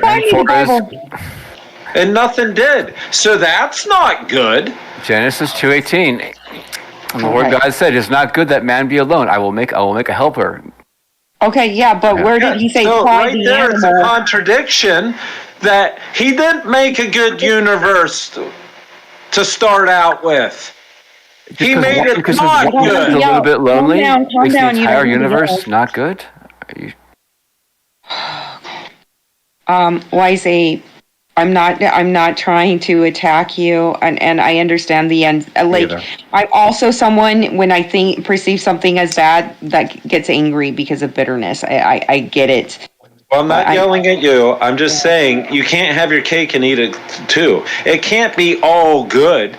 So instead of saying, and it was good. Do you think do you think bad things happen to good people? I'm just saying it was good in part, right? He didn't make a homo good universe, right? It wasn't homogeneously good. It wasn't heavenly good, right? Can something be good? Oh my and perfect God! at the same time. Oh my God! If this universe is good, and heaven is supposed to be promised to be good, what type of goodness is heaven going to be? And something be good, and you have imperfections in it. For example, you're eating a cake, and it's very, very yummy. But there's a little more chocolate, there's a bit more chips on one side than the other. Not perfect, but still, can something be good and yet not perfect? Okay. Well, it can't be good and be called not good. It is not good for man to be alone. Well, you're going for perfection. You're going for every single part of this created universe. I'm just going for not good, as the gentleman pointed out. It was not good. So God made it not good, right? The claim is it's good. Can I'm not good at articulating myself, but can I have the space to try to answer that? Sure. And the claim also was this is pre-fall, remember? This is pre-problems, right? A lot of people argue that the pre-fall was damn near perfect. Some people speculate, there was no meat eating, right? Animals didn't kill each other for food, right? They're trying to claim some sort of perfection without pain and suffering, right? So that's what I would say to that. Okay. So I think, first of all, the Garden of Eden, what even was it, right? And it was a place where heaven and earth met, right? In which you had a place and they were able to be with God in that space. And that's kind of what the Garden of Eden was. And it wasn't good, right? It wasn't good. Man couldn't take it. I know you're very passionate and you're stuck on that thought process, but you said it. And you're circling thinking and not allowing me to respond because you're obsessed with that argument. Sorry, go ahead. All right. And understand, I can't speak of all of Christianity. I'm telling you how I perceive it and how I read it and where I am right now. Okay? And I have to give that disclaimer because I don't feel like I represent Christianity well. I'm sure there's others who can do better. But from my perspective, the way I'm seeing it is that, okay, this is a space in which Adam and God, they exist together, right? They can share that space. And he's with God, and he's made in God's image, but he isn't God, and God is something different, so he's lonely. And all the other animals, they have something, they have a same species. And God made him in his image in order to be a companion to God, but here's Adam needing more, and so God's like, okay, I will take your side. Everyone says rib, but the original Hebrew is side, and so I'm going to use the term side. He takes a side out of Adam in order to create a helpmate, so he was no longer alone, right? And all of this was good, but when Adam had Eve, it was even better. Does that make sense? Wise? Yeah, can I give my perspective on that? Okay, go ahead. So the Bible makes an admission that the God is jealous, right? And he's a jealous God. And he's a vengeful God, right? He gets angry. I think he felt rejected by Adam in a sense that God wasn't enough. And this God internalized that, didn't say anything, but said, all right, I'll pull from your side. You don't want to be on my side? I'll pull from your side and give you something out of your side to be in relationship with, right? And then he put the first test or gave the first command after that. He said, enjoy yourself. Enjoy your woe, man. Okay? Just do anything you want, Adam. Just don't eat of this, the fruit of this tree over here. This knowledge. Did women hurt you? I'm sorry. Do you have a bad perception of women? So guess what? This vindictive hurt. Vindictive. This jealous God who was offended, right? That he had to make something on Adam's side because he wasn't enough. I know the God didn't vocalize this, but he made Eve, and then he said, just don't go enjoy yourself. This is a good place. Just don't eat of that tree. And what's Eve do? Like, what's the thing out of Adam's side do? Runs right over to that tree, starts talking to snakes, right? And big long snakes. I mean, she was probably lusting after the snake whatever reason. This is what Adam desired, right? He couldn't desire God. God wasn't good enough. So here, my argument is going to be that snake was an angel, but go ahead, keep on going. So look what happens. Look what predicament, Adam. Oh, Adam, you chose Eve over me, and look at where you're going to end up now. You're going to die. And I told you this, Adam. I know I said, look, go do whatever you want, but if you eat of that tree over there, you're going to die. I know I told you this when you couldn't even understand death, right? You couldn't discern for yourself what would be good or bad, right? Yeah, because you're making me feel like arguing for the pro-Christian side with me as an atheist. Right.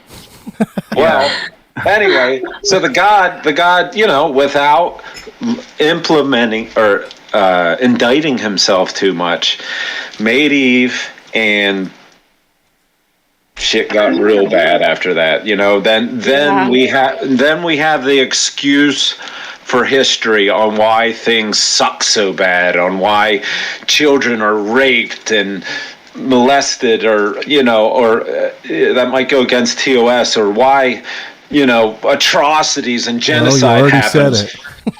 We have justification for that now. It's all Adam's fault. Response. Right, my God, you're like a pressure valve. You have this all built up inside of you. I'll end with this, Adam. If you would have just been in the homo relationship that I, created in the beginning, none of this would have happened. Oh dear. Okay. I actually that last part, Wise, that last part put the cherry on top. I'm just gonna have to agree with you. Oh dear. Good. I hope I didn't make too many Christians there. I heard some atheists bailing out. Yeah, you make me feel like arguing for the Christian side, dude. I mean, you're. Has anyone demonstrated demonstrated the existence of God yet? I was away for a bit. Oh no. I'm sorry, what do you mean by has anyone did I go and grab God and pull him out of the heavens and say here he is? No, in any way. I mean, we were talking about Christian apologetics earlier, and we were talking about like the 10 common apologetics categories, and that's a branch where all of these different arguments and approaches for trying to demonstrate the existence of God, where they those are those various categories that are used. So I'm just wondering if I'm being a bit tongue in cheek, but I'm like, is there anything new? You are. Is there anything new? Yeah, that's a little bit. Yeah, you are definitely being tongue in cheek. I've been helping Marie, former. So she seems to be. She wants to in favor of a argument for miracles. In particular, miracle healing and speaking in tongues. These are miraculous things, cannot be explained by the natural order of things, and therefore is evidence of God. Okay, well, let's all speak in tongues. Bishkalalakana, inanakum, bilubiki, lalaba. Make sure your eyes roll back. Be careful about blaspheming the Holy Spirit. Please be careful. Think twice before doing that. I'm just gonna say, please. But why? But Star, don't tell me surely. To shut the fuck up. I'm just please don't blaspheme. No, I didn't say Star, that. This is a place.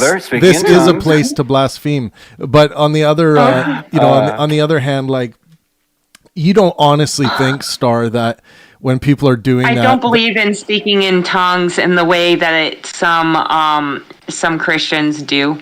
I believe it to be something wholly different. The day of Pentecost,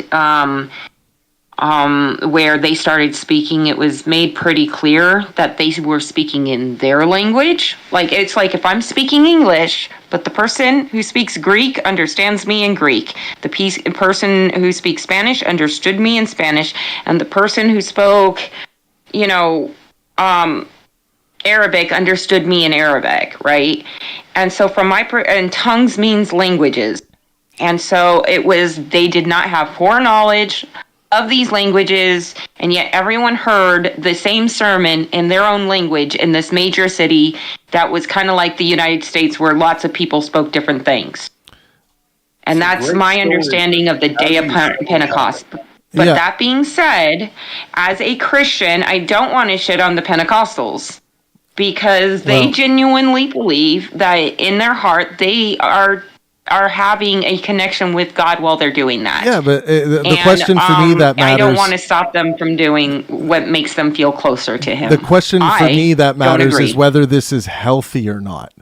That's what I think it's I think it's healthy for their spiritual development, because it's something that they can do in which they can feel a connection to Him. So if it helps them feel a connection to Him, if that's the form of prayer that they want to use, be it. What about this? What will bother me is when they say that. What will bother me is when they say that I do not have the Holy Spirit if I cannot do this. Okay, but are you okay? Are you okay with the occult and the Satanists doing their chants to Satan? Do you think that's healthy? They can do whatever they want to Satan. They chose who they were going to worship. No, I'm asking you if it's healthy. And how would we determine if their thing is as healthy as the tongues thing that the evangelicals are doing? I just out of curiosity, was that Marie, the girl that's real quiet and says she's Christian? Correct. Are you guys shitting on her right now?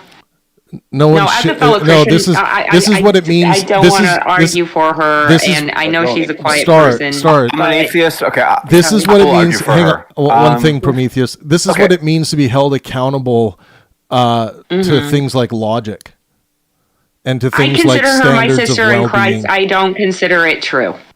I still think she's making it into heaven. How do you explain that within her church? She claims that she can understand the speaking in tongues, and like others can understand her, if not for the power of God. I mean, obviously, with what the three of us did, making fun of tongues, all three of us could not understand what we were saying. We were just doing nonsense sounds. But we all three agree we could not understand what the other person was saying. Mm-hmm. And with the right narrative behind it, there are people, and I hate to say it, I think your name is Cream Marie, that are just being very silly and delusional if you actually think that this has something to do with God, in my opinion. Like, this is, this is just people being, they're just making up sounds, thinking that they're somehow connected to something spiritual, just like the Satanists, thinking that they're peer pressured into doing so. What's that? And somewhat peer pressured into doing so. Exactly. Do you know how disgusting I find it? Well, I can't dismiss her experience. One sec, Star. Explain One sec, comprehension. Star. Do you know how disgusting I find it that people would teach their children this and have their children do this? Do you know how dangerous that is? Do you know how unhealthy it is to indoctrinate a child into believing that they can go mashkara bashka bililakulu balakha, and that's somehow something that's good for their spiritual awakening? It disgusts me. It's disgusting. I'm gonna. I am not a Pentecostal, but I'm gonna take and argue for Christian Marie's argument for just a second, or her side, or at least try to have a middle branch. I do remember when I was a kid and I was crying and there was no word, and I was trying to talk to God, but I didn't know what to say. I just was trying to cry out to Him. I remember when I used to try talking to Him in a different language, thinking that that way I didn't have to, it was a heart thing. And I don't know what is going through their heads when they're doing this, right? But I'm someone who looks at the intent. And the intent is they're trying to speak to him. I don't know. Imagine a young child, a little girl, doing that thing Travis was saying, blah, blah, blah, with tears in her eyes, right? Because the cult that her mom's taken her to, right? And that's saying, you need to speak in tongues for your daddy because he's going to hell. He doesn't ascribe to our cult, right? And this cult ripped apart families and is abusing that child into a spiritual life, right? Following the good life, and actually, has destroyed a home. Yeah, and I'm fine. What is your definition between a cult and between a religion? So when you say cult, I'm on the same page as you. I don't like cults either. A cult would be an organization that would encourage breaking up a family if somebody doesn't adhere to, its doctrine. Okay. You heard that's several religions, though. That's not. I'll tell you my definition of a cult. A cult cuts you off from everyone else that isn't like you. Christianity does. Yeah. You're right. There's an attempt of isolation for sure. And that's exactly what I was describing, right? Okay. So if you're a family and you start going to this church and you discover, hey, I'm not like them, I don't believe this, right? But then your spouse says, well, they scared the hell out of me. I don't want to go to hell. If I follow you, they're saying you're probably of the devil because you don't believe in Jesus, right? And were you a Jehovah's Witness in your past or something? Is that what happened? I'm not speaking for myself necessarily. I'm just speaking for these poor children who have been, ripped out of. To put back on my atheist hat for a second, a cult is ran by someone who knows what they're saying is bullshit. A religion is one in which that person is dead. Okay, well, I want to get a little more detailed into the criteria here and see if everyone agrees. These tend to be the 5 tenets or signs of a cult, right? Isolation, like Star was saying, members are often isolated from family, friends, and society to strengthen loyalty to the group. Number 2, authoritarian leadership. A single leader or small group may have total control with little to no room for questioning or dissent. Exploitation. Cults may exploit members emotionally, financially, or physically, often under guise of self-sacrifice or loyalty to the cause. Us versus them mentality. Cults often create a worldview where the outside world is perceived as hostile or inferior. And number 5, mind control. Through methods like indoctrination, manipulation, or even abuse, cults may attempt to control members' thoughts and behaviors. Now, if we're talking about Christianity, do people in the room here think that Christianity meets the isolation? We'll go through all 5. Meets the isolation. Am I talking to you guys right now? And do you agree with my religion? I actually think that's a good point, Star. I agree that I think Christianity pushes people out into the public actually and encourages, and I would say a lot of what Jesus said about preaching the word has, is kind of a refutation of this idea that Christianity would be about isolation. So I don't know. Does anyone disagree with that? I do. I would actually argue that Christianity creates isolation by engulfing everyone into Christianity. So if there's only one group, you can only be a part of one group. There's never going to be only one group, though. I cannot get everyone to follow Christ. Like, I can't be like, hey, neighbor, hi, But that since is you're coming the to goal. my barbecue, you have to be a Christian now. Like, there's... Isn't that the goal, though? Christianity at times may promote proselytizing to people, right? But it also promotes, and they also implement this practice of just writing them off, right? If you run into somebody who's not going to buy the bullshit, they employ their second tactic, which is to isolate. How about this? How about this? That there are at least some Christian sects that would that could fall under as being an isolationist group. Some sects that would call themselves Christians, such as the Mormons and the Jehovah's Witnesses, and certain, they would call themselves Christians. I would say that the Bible says, "Do as the Bereans do," and you're supposed to challenge your faith and search the scriptures and pray to God on it. And when someone tells you something and you don't know it to be true, you're supposed to search for that answer. Yeah, but I would say Calvinist and non-denominational groups also do this type of cultish being. So why don't we go unless anyone has something new to add, we could go to authoritarian leadership. A single leader or small group may have control with little to no room for questioning or dissent. Now, we could. A lot of people are going to quickly jump to call out the JWs. Well, a lot of people are going to quickly jump to like things like Catholicism with the Pope at the top, right? But does Catholicism leave room for questioning or dissent? I would say yes. Right? I would agree. Yeah, they leave room for questioning and dissent, but at the same time, they just expect you to fall back on your indoctrination. Right. Travis, since you're here, what do you think about the Jehovah's Witnesses, the JWs? Do you consider them a cult? Well, I'm not too much of an authority. I would need a little more information on what they do. I mean, I know enough to know that, like, okay, they go door to door. They're you can still become a Jehovah's Witness. You can still dissent. You can still ask questions. Jehovah's Witnesses are going around, talking to the public and spreading the word like Christianity. So I don't know. Like, I think as we're going through this criteria, we're going to find that, like, if we look at like this 5 criteria and look at the Heaven's Gate cult, right? They are going to fit perfectly into this criteria: isolationism, authoritarian leadership of Applewhite, exploitation of family and their physicality, and a lot of self-sacrifice. Us versus them. What about mentality. the Church of Scientology?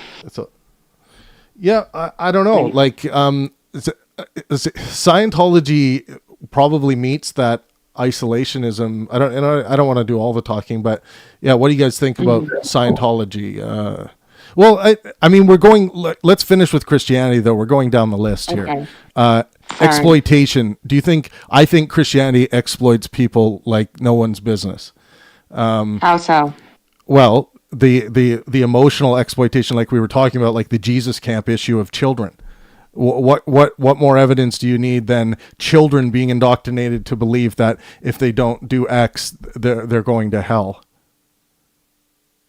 So that, I think that's emotional exploitation, financial exploitation, of course. Is Santa Claus exploitation? Santa Claus. I'm sorry, I didn't hear what you said, Hugh. I was wondering if he thought Santa Claus was exploitation. Well, how about Unitarian universalists, which do none of those things, but are Christian. Well, we can. I mean, Santa Claus we can is talk an about. exploitation because nobody's worshiping him.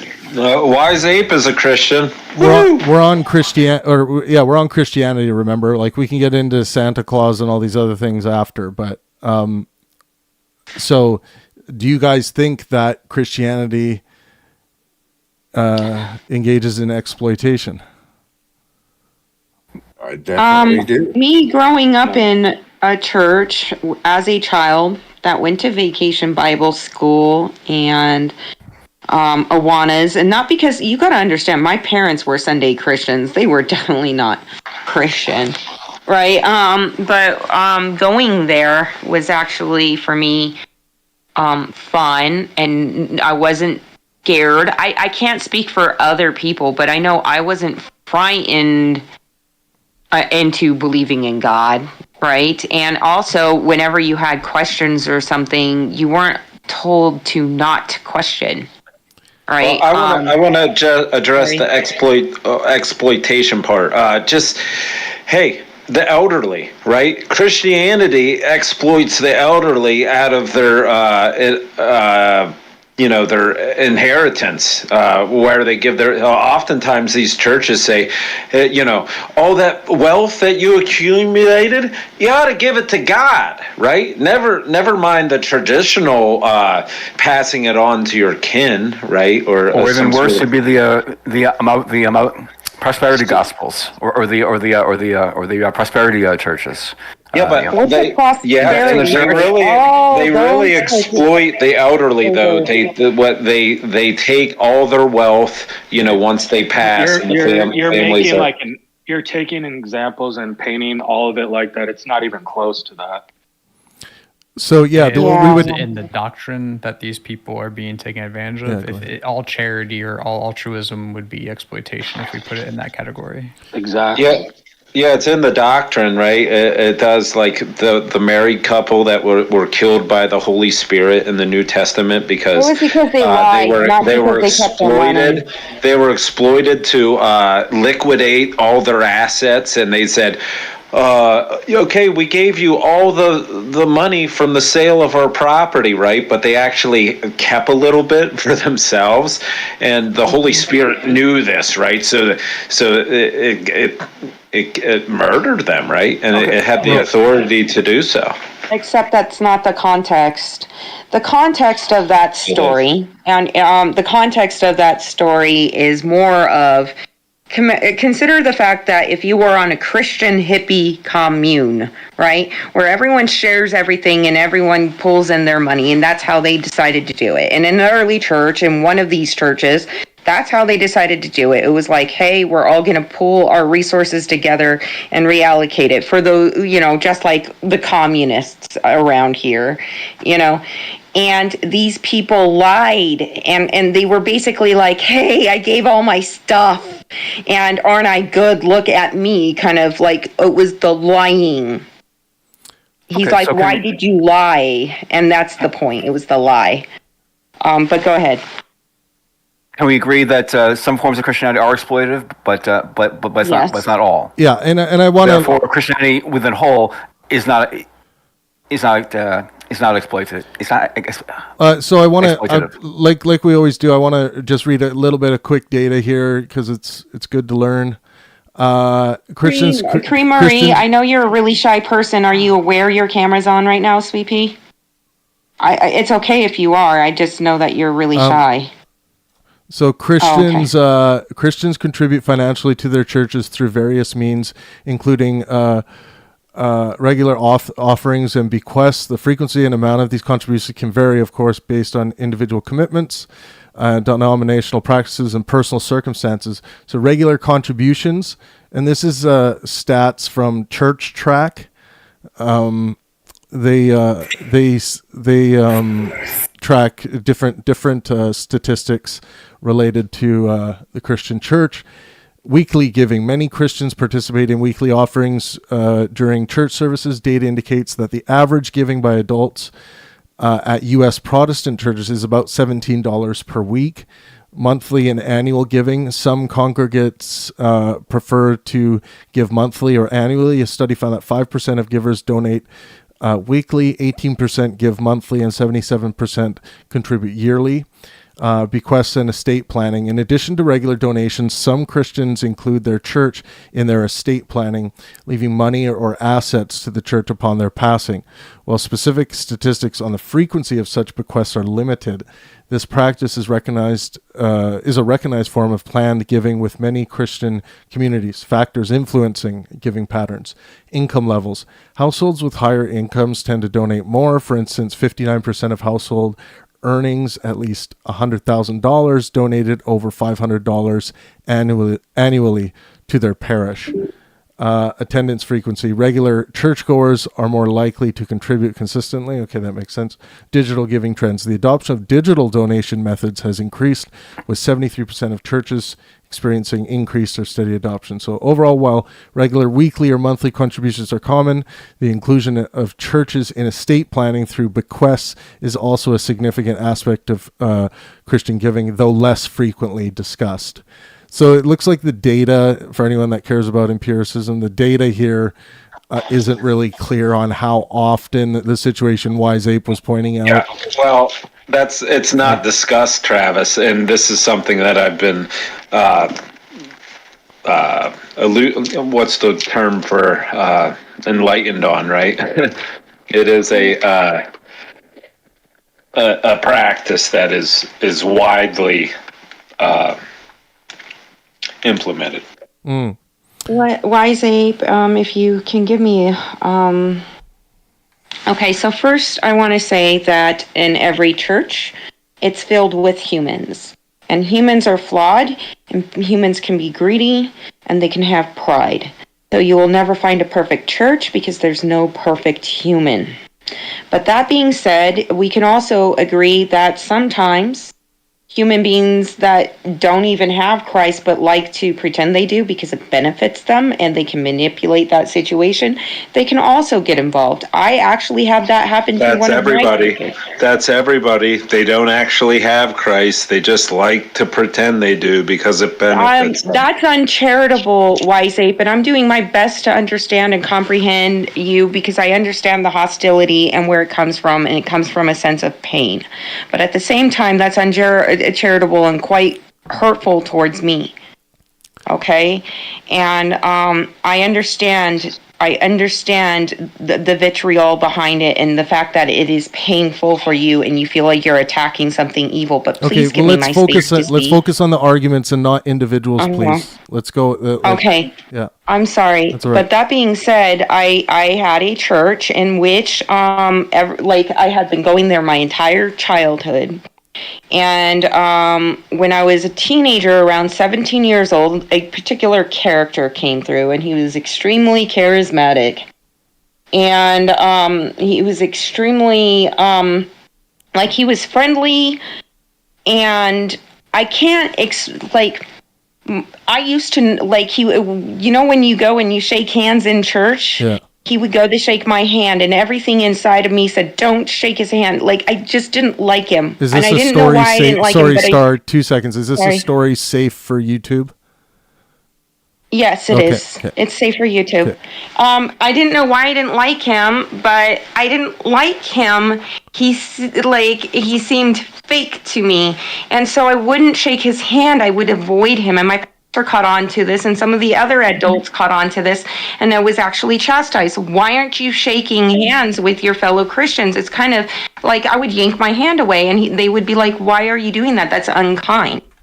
Right? And I was like, I don't like him. He seems bad. And they're like, "What's your proof?" And I'm like, "I don't know. He seems bad." Oh. Right? He was, what it was is I was raised by narcissistic parents, and I recognized a narcissist. He came into that church and ended up getting a hold of our church's money. Oh, okay. And used, he ended up using it for his own gain. And he did it through charisma and conning, and because everyone wants to be generous with kindness, and we were basically easy targets, right? And people were afraid to use their discernment because they were afraid it would cause judgment. Right. And so there is that as well. There are well-intentioned churches and then a outsider coming in and causing problems. So you're adding another point to the exploitation part, kind of coming from the other side, which makes sense. So everyone just quickly. But he wasn't an outsider. He was part of you. He was a Christian, much as every bit of as a Christian as you guys are. Yeah, that's fine. Good point. Hang on. I want to recap here. So we've gone through isolation, authoritarian leadership, exploitation. So by the end of this, you got to give your score out of 5, right? Because we got two more little bullet points to go through here. So us versus them mentality, and for anyone that's just joining us, we're comparing a cult to Christianity. Does Christianity fit the mold of a cult? So number 4 is us versus them mentality. Cults often create a worldview where the outside world is perceived as hostile or inferior. Do you guys think Christianity does that? My personal opinion is that they don't, for the most part today, if we're talking about Christianity today. They have been hostile to the outsiders, but today, I wouldn't consider them to have that us versus them mentality. What do you guys think? Oh, absolutely not, Travis. It's from what I've seen and what is expressed in the church is they are not of the world. This world is filthy rags and it's filth, and if it ain't done for God, I don't care how good it is, it ain't good. And they're always demonizing the world, right? Okay, who else? But there's more to that. And that is that every last Christian considers the fact that you have an eternal soul, and that you, wise Abe, before you even find Christ, is worth more than all the riches on earth. You are valuable. We don't look at you as invaluable or like the piece of junk on the bottom of our shoe. We consider you to have an eternal soul, and the only thing that differentiates me from you is Christ's grace, not anything I did, but what Christ did for me. And so I found Christ and you haven't yet, and that's the differentiating factor, or at least in a healthy Christian church. That should be it. It's the whole Christ's grace. Are you saved? And like, it's a grace issue. And so we're supposed to have grace towards each other. And I'm supposed to try to have grace towards you. All right. Just want to correct that. I did find Christ, right? I just deconstructed him. Okay. Okay. Now you guys have spoken a lot. Let's hear any other voice in the room. The us versus them mentality.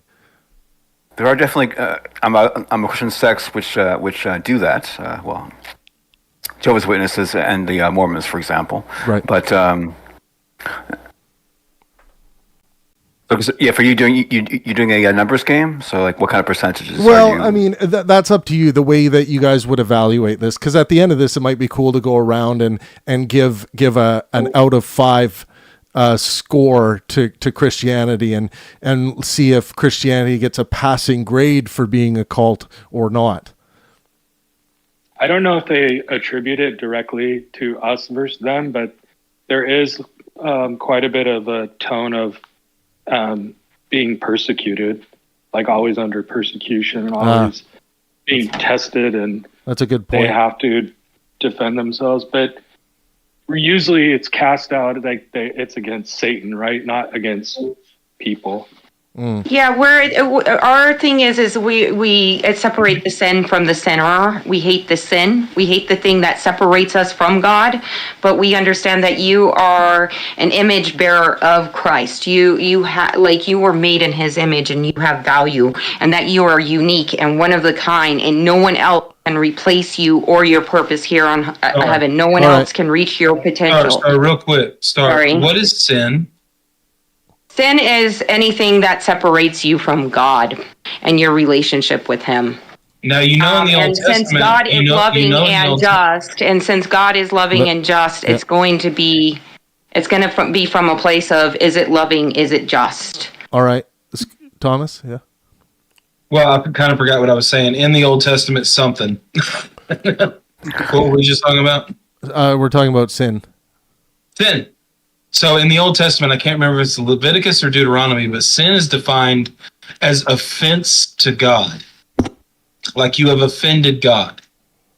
So in that sense, I find it a bit illogical because I don't know how you could offend an infinite being. I don't know if there's anything an armadillo could do to offend me. Right?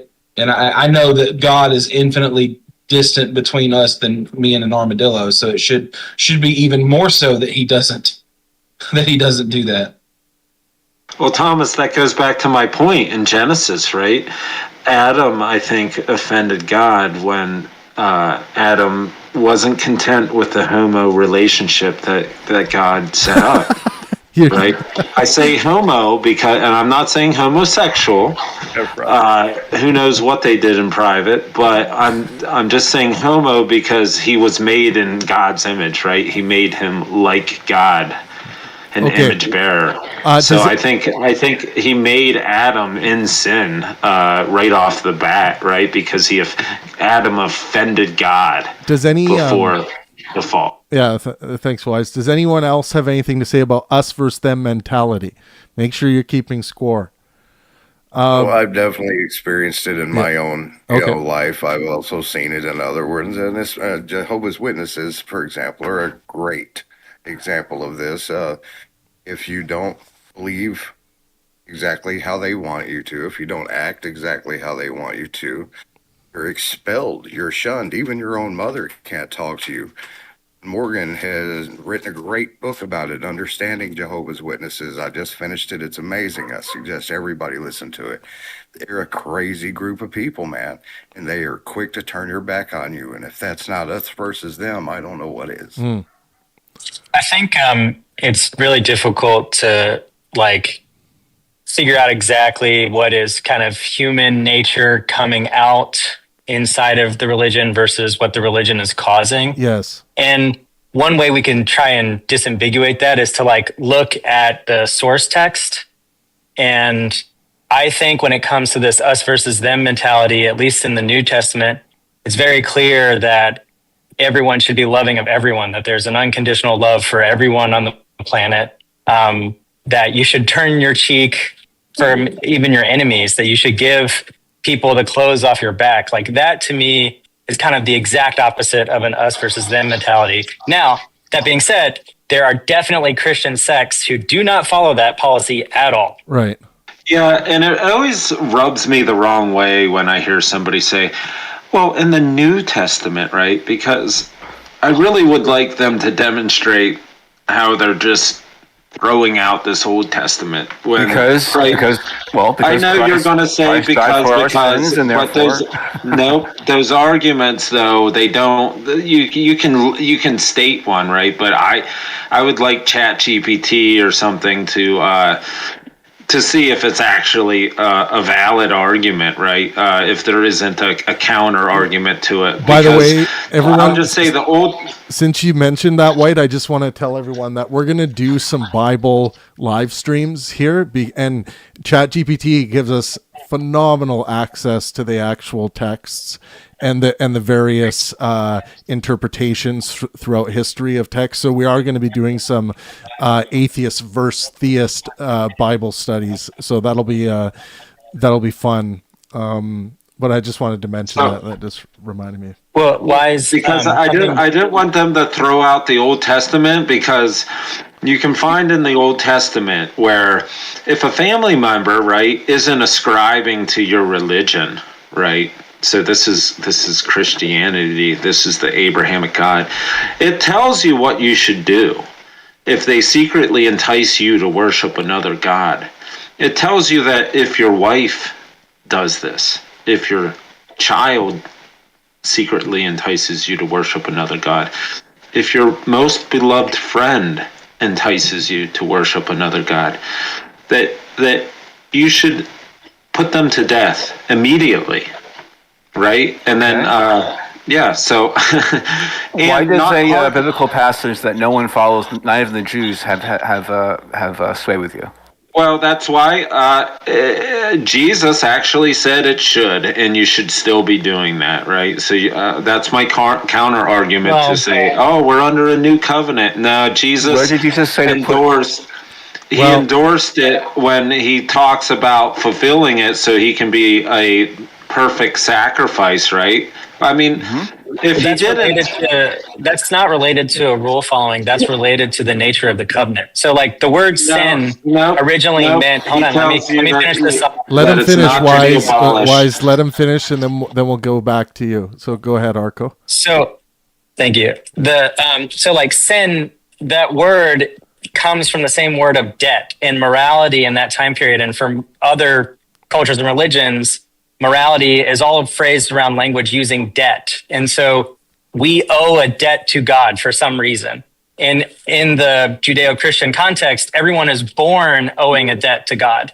And in the Old Testament, the way that debt was paid was through sacrifice. So you had to sacrifice like some animal or some aspect of like what you're producing in the world, something that was supposed to be of high quality, of high value to you. And this is exemplified at the highest level when Abraham goes to sacrifice his son. Okay, so that's sort of the context that Jesus is coming out of, right? A religion where morality is paid because of your debt. In fact, the Jubilee in Judaism, where all debts are forgiven after like 75 years, that's a way for us to have the same mercy that God has, right? Like we owe a debt to God, we owe a debt to each other, all is forgiven. The New Year, also the same thing, that kind of atonement, our debts are forgiven with each other. That's how sin was conceived of. Now this started to take on a deeper. I was just going to say, Arco, all of that stuff you've said is your understanding, and surely many others' understanding, and there will be many other people on this planet that would disagree with that, right? Yeah. Okay. Totally. So if Darwin, let him finish. Sorry, Wise. I cut him off when he was about to finish, and then we'll get back to you. Yeah, I'll try and keep it really quick. So like the all debts are paid through Jesus Christ. So the fulfillment of the law here is that the fulfillment of debt being paid. It is not about obeying every written out stricture. It is about the fulfillment of debt payment, of that debt payment, sin, relationship, forgiveness, salvation. And so that scripture, I think, is all about you don't that know what you're aspect of the talking faith, about. but not the rules. You don't know what you're talking about. Okay. Okay. We have standards that we go by. It's not just like, oh, Jesus paid it all, right? There's the Ten Commandments. There's a lot of stuff. So if Darwin was a child under these laws, and he tells mommy, I'm like, I guess I'm secretly enticing you to like disbelieve in the God, right? I think we evolved. Or if America was discovered, right, and little Pilgrim boy says, oh, these gods that these Native Americans worship, they're kind of interesting, Dad.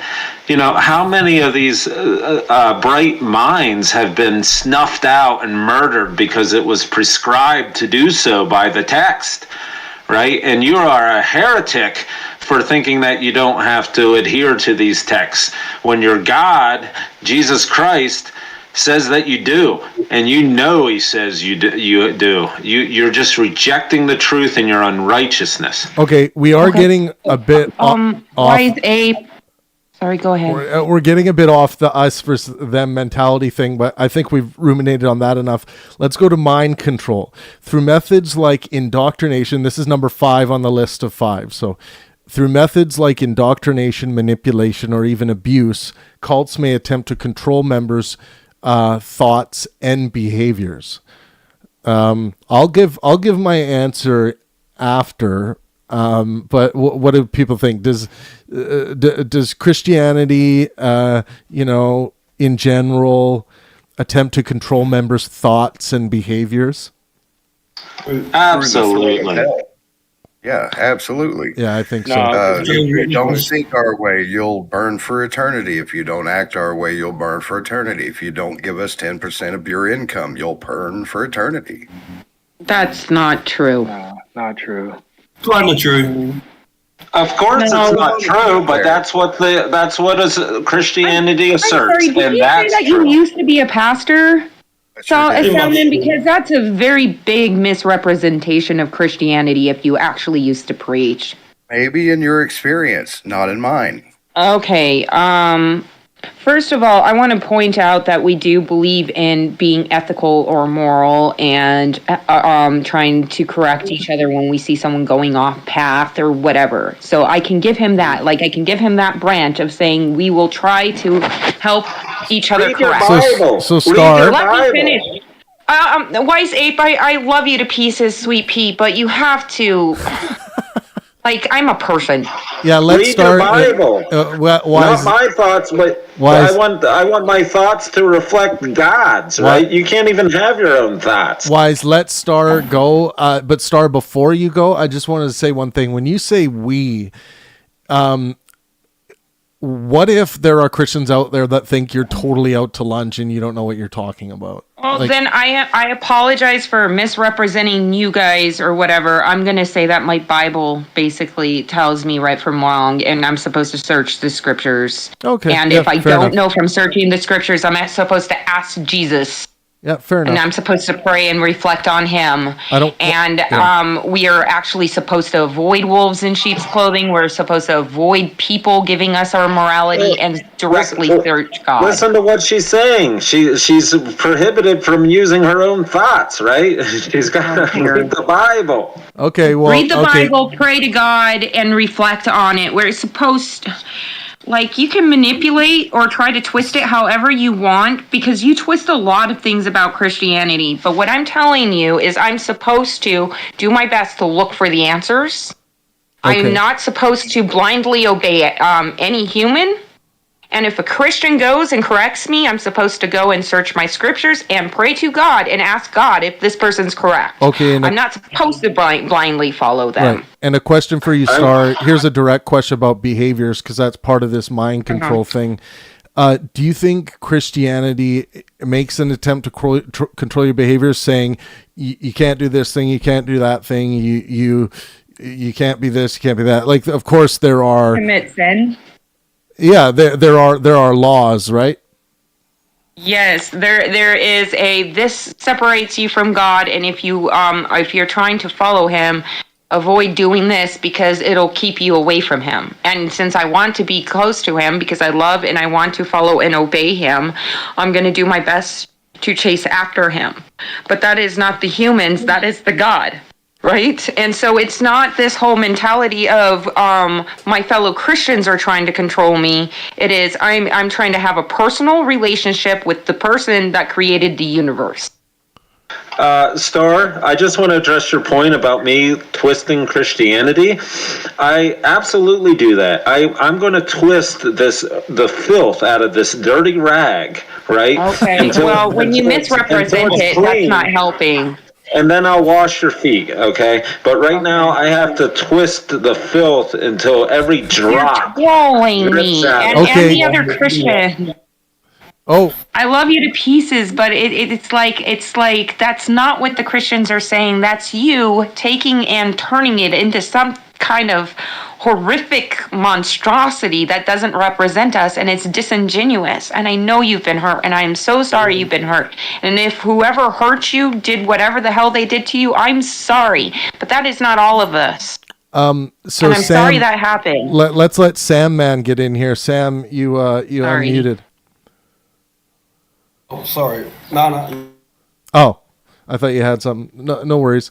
Okay, give your scores. I got to figure out my score here. Remember, number 1 was isolation. Number 2 was authoritarian leadership. And try to base it on Christianity today. And this is a general number for all Christianity, okay? And I know that a lot of this is fun. It's lacks empirical rigor, but that's okay. It's fun. It's like rating your favorite movies, okay? Yeah, like on average, what do you think? Authoritarian leadership, exploitation, us versus them mentality, mind control. But Travis, how do you know what Christianity is today, right? Do you think the youth group knows what Christianity is, right? No, but that's these practices, like taking the inheritance or whatever word they use for the elderly once they decease. These things aren't talked about, but it's definitely practiced, right? The masses only drink the milk; they don't eat the meat. Yeah. That's what I checked 18 different sources here, and they all the general consensus of those sources said that while regular weekly or the inclusion of churches in estate planning through bequests is also a significant aspect of Christian giving, though less frequently discussed. So yeah, there's a lack of data on that one, and I know. The churches aren't transparent, right? So, they get the masses. They fatten them up on milk and honey, right? But they're not going to give them the real.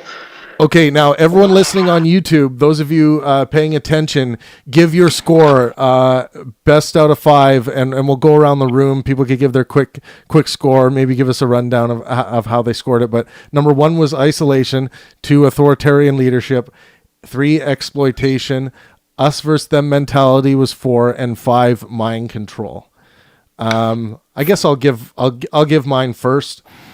Yeah, for Christianity in general, the way I have experienced it, what I know about it in the world today, on this rating its cult level, I'm going to give it a 2 out of 5. So not a passing grade. And the 2 I am giving it is exploitation. Generally, it engages in exploitation, and it generally engages in mind control, in my opinion. Who's next? Can you give me the 5 again? Yeah, sure. So we're talking about isolation, authoritarian leadership, exploitation, us versus them mentality, and mind control. God, my memory. I need to write it Here, down. I'll post I'm it sorry. here. I'm going to post it in the chat for you guys. It's okay. Thank you.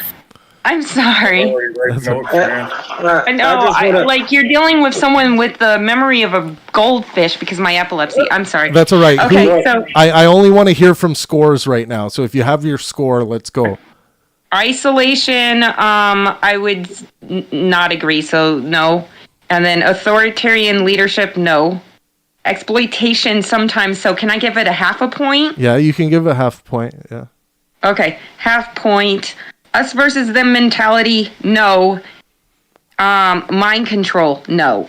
Okay, so you got a 0.5 point, right, in total? Mm-hmm. Yeah, 0.5 point. Christianity is a 0.5 point cult out of 5, according to Star. For me, it's a 2 out of 5, so not a passing grade yet. What else we got? Anyone else?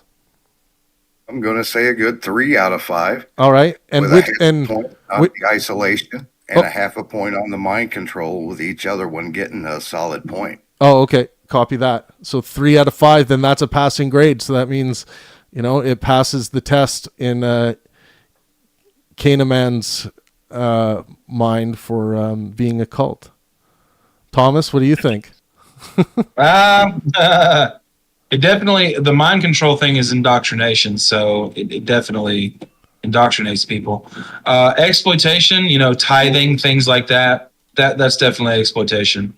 Us versus them, I could even see a little bit of that. I understand that you don't interact with a lot of the Protestants that I interact with, but many evangelicals believe it's absolutely us versus them. Right. Absolutely. They think that they're fighting a war for people's souls. And they think everybody's just a zombie that has God written on their heart but doesn't know about it, and that it's their job to evangelical Christians are way different than like progressive Christians and left Christians. Well, Very Thomas is convincing me here to add points to my list, but I already gave my answer. So so I'm going to say 3 out of 5 because the us versus them is a thing. Okay, another Especially passing the grade. More extreme you get, yeah. I just assume Wise, you're giving him a 5 out of 5. Yes. He's like all of them. He's like 10. So Wise Ape gives a 100 out of 5. Yeah. Yes, because listen, if you're drinking the milk of Christianity, you may not have the trauma or the pain that I experience, or might not even be able to fathom it, right? But if you study the scripture and you sit down at the table when you graduate from the milk, and the authorities, what they put on the table, the dinner table. Can I ask you what denomination you are? They put on the table through their scripture for consumption your own children. And this is cooked up. This is cooked up by the God, because the God says in the Bible that He'll have you cannibalize your own children. He'll force you to eat them if you disavow this God, right? So that's the meat that Christianity offers. And I thought it was always the atheists that were eating babies. I'm definitely eating me some babies later. Wise Ape, I have a question though. Yes. Were you in some kind of authoritarian cult that went and told you had to obey or else whippings? I don't Yeah, he said it was Christianity. Yeah, but which Christian? There's a lot of churches that claim Christianity, and it sounds like. Anyways, this I'm not going to call it a love affair. I'm not going to call it a love affair between Star and Wise, because that's not fair. I'm just saying it out loud that I'm not going to call it that. But let's move on to another. Anyone else got a score to offer up here? I'll give it a 5 out of 5, or 2 out of 5. Yes. Prometheus gives it a 5 out of 5. Or 2 out of 5, depending on the version of Christianity. Okay, but in general, you got to give your general number. What's your general number, Prometheus? 3 out of 5. 3? Yeah. Okay, 3 out of 5. Sam, you have a number? For each of them. Or overall? Oh, just overall. Where out of 5. You can break up the points any way you want. I put the list in the chat there. If isolation. Yeah. Isolation would be like a 3 out of 5. Was like Jehovah's Witnesses. They. Okay. Yeah, pretty. So that's like half a point overall. Okay. Authoritarian. I'll put there like a high. I'll say a 5 out of 5. Okay. There's a full point there. Exploitation. I'll put there like a 3.5. Okay. Yeah. There's another. We can call it a half a point. Us versus them. Yeah, I'll put there like a 4, 5. Okay. And uncontrolled. I'll put there like a 4 out of 5 too. All right, so you're over the 3. You're over the 3 mark overall. Okay. Anyone else have their scores to input here? I don't know if anyone on YouTube has dropped it. Let's see. No, they're talking about eating babies. Evelyn says eating babies. When we were born into war. Oh. Do it in Alex Jones's voice. Be nice. Okay, we're gonna read through these comments because things are going crazy here. That's pretty good. Oh dear. That's pretty good. Come on, Star. You you love Alex Jones. Come on. Okay, I actually don't watch a whole bunch of I'm coming in here and I never apologetics, so I don't know. No, Alex Jones is a crazy man. He's not an apologist. Alex Jones. You could imagine him as a gay frog. Oh, is he the InfoWars guy? That InfoWars guy with the tinfoil hat? That's him. Yes. Making the frogs gay. Yeah. Oh my gosh, there was this one person, I used to have a roommate back in the day, would constantly play that stuff, and I would have to go in there and be like, that ain't Christian.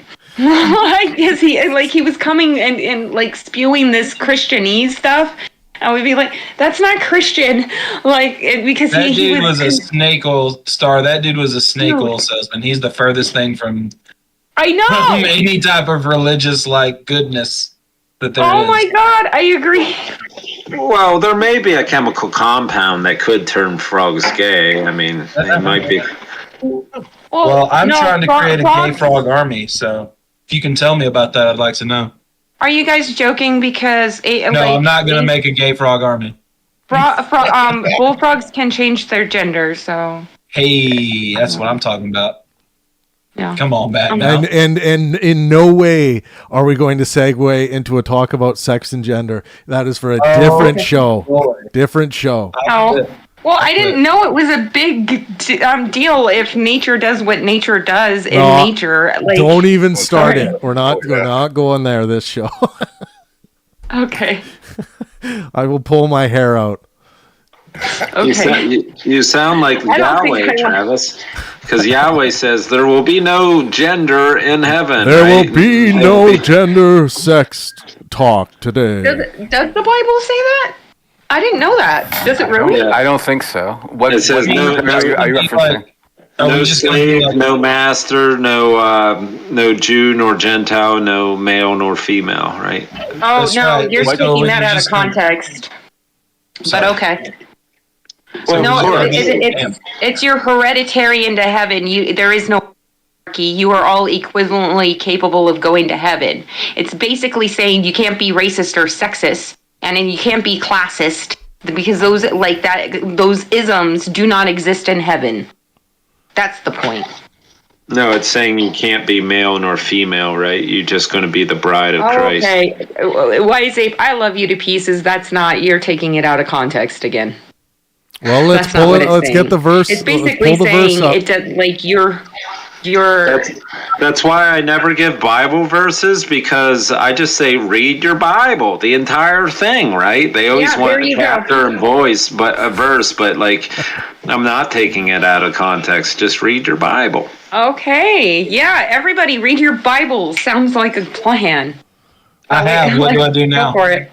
Yeah, a lot of us have, and what do you suggest? Because as far as I can tell, I suggest that you come to your own conclusion. As far as I can tell, can't force you to believe. There's no good reason to believe that any of this text was written by divinely inspired human beings.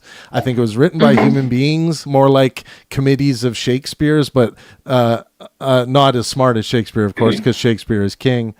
I have a Jehovah's Witness Bible. I have a Mormon Bible. I have I have books written by scientists. You need to and they all argue against my belief system. It's okay to read them still. Were you ever convinced of Joseph Smith? No. Oh, okay. If there ever was a sham religion, it has to be Mormonism. The dude made it completely up. He was a known like con man. He got in trouble with the law for conning people. Believing in Mormonism is like picking up dog shit off the road and believing it's truffles. That's low-hanging fruit. Even that stone that he used to supposedly read the golden tablets was the same stone he used back during his conning days. Exactly. Well, his conning days. Probably not. I was the first person in my family to read the entire Bible, right, within a reasonable time frame, and to have been able to do so with a high level of reading comprehension, right? It just was out of reach for my ancestors and my family. But through technology, I was able to do this, right? It was almost like sending a child, to college, right, for the first time. Often we hear, the first person to graduate from college, right? But I was the first person to consume the Bible in such a way that it could be comprehended, and where you could read things and not have it being taken out of context and massaged, made sermons of. But it's just hard for me to tell it. when you're being sarcastic when you always use a sarcastic tone. So when you switch between seriousness and sarcasm, I can never tell the difference. I don't know. I feel autistic trying to listen to you and figure out your tone. Well, I'm not being sarcastic. I'm just saying, like, look, I read the entire Bible, right, through a PDF reader, and this helped because I attempted it throughout my youth growing up. I just couldn't do it. Like, I'd start to nod off, or to articulate, Leave Sandra alone, Zod. my difficulties with reading. There was difficulties there, right? But I found a mechanism in which I could read the entire thing for myself, and so that's where I developed this criticism for it, right? Because you'd never develop this type of criticism for it if you didn't read it for yourself, right? Mm-hmm. Sorry, I got distracted by the chat. There's like, oh, you're a Christian, therefore you're a bot. I was like, leave poor Sandra alone. Zod, be nice. Okay, sorry, go on. I had to say that. Had to defend poor Sandra. She's like the only Christian in there trying to stand her ground. No, that's good. You guys, please do keep an eye on the YouTube chat because there's always good stuff going on in there, and it's fine to bring it up for sure. Be nice. Yeah, it actually makes the show better, I think, like when you address chat questions and stuff. It's cool. I always liked Travis's like original stuff where it was just him like reading comments and stuff. He was there for me during the birth of my child, my daughter in the hospital, which was nice. I was responding to one of his what do you call these live? Yeah, YouTube lives, right? We were discussing. I was like, oh, yeah, my wife's recovering. She's laying down there, right? And me being a dad of 20 something, right? Sitting on my phone, like watching YouTube in the delivery room. Yeah, I remember. I'm sorry, I'm zoning out. I'm gonna have to back out because my brain is farting. No worries. That sounds bad, but I was very much present, right, for my daughter. Most of it was about that, but it's just like, in the dead of the night, right, when things were a little, you check your emails, you check YouTube, and I remember, man. That was awesome. You guys, I think we are going to call this stream there. Thanks for everyone who engaged today. We're all going to move down to what we call Trav's Tavern in the Discord server here. If all of you out there who are feeling like you could use a discussion community like Pangburn to make friends, meet people, have interesting discussions, agree, disagree, have good faith, helpful engagement, come and try out our Discord server. I think you'll find that you're going to enjoy yourself. But there's the link to our Discord server. This was another episode, Atheism versus Theism. We talked about Christian apologetics. We compared Christianity to cult criteria. We had a lot of fun. So thanks everyone for joining us, and we'll catch you next time. Make sure you drop a like on your way out. It really helps us out. And thanks for everyone who engaged in the chat. Love you all. Nice. Love back. Hell yeah. Much love. And I don't know if it's still going, but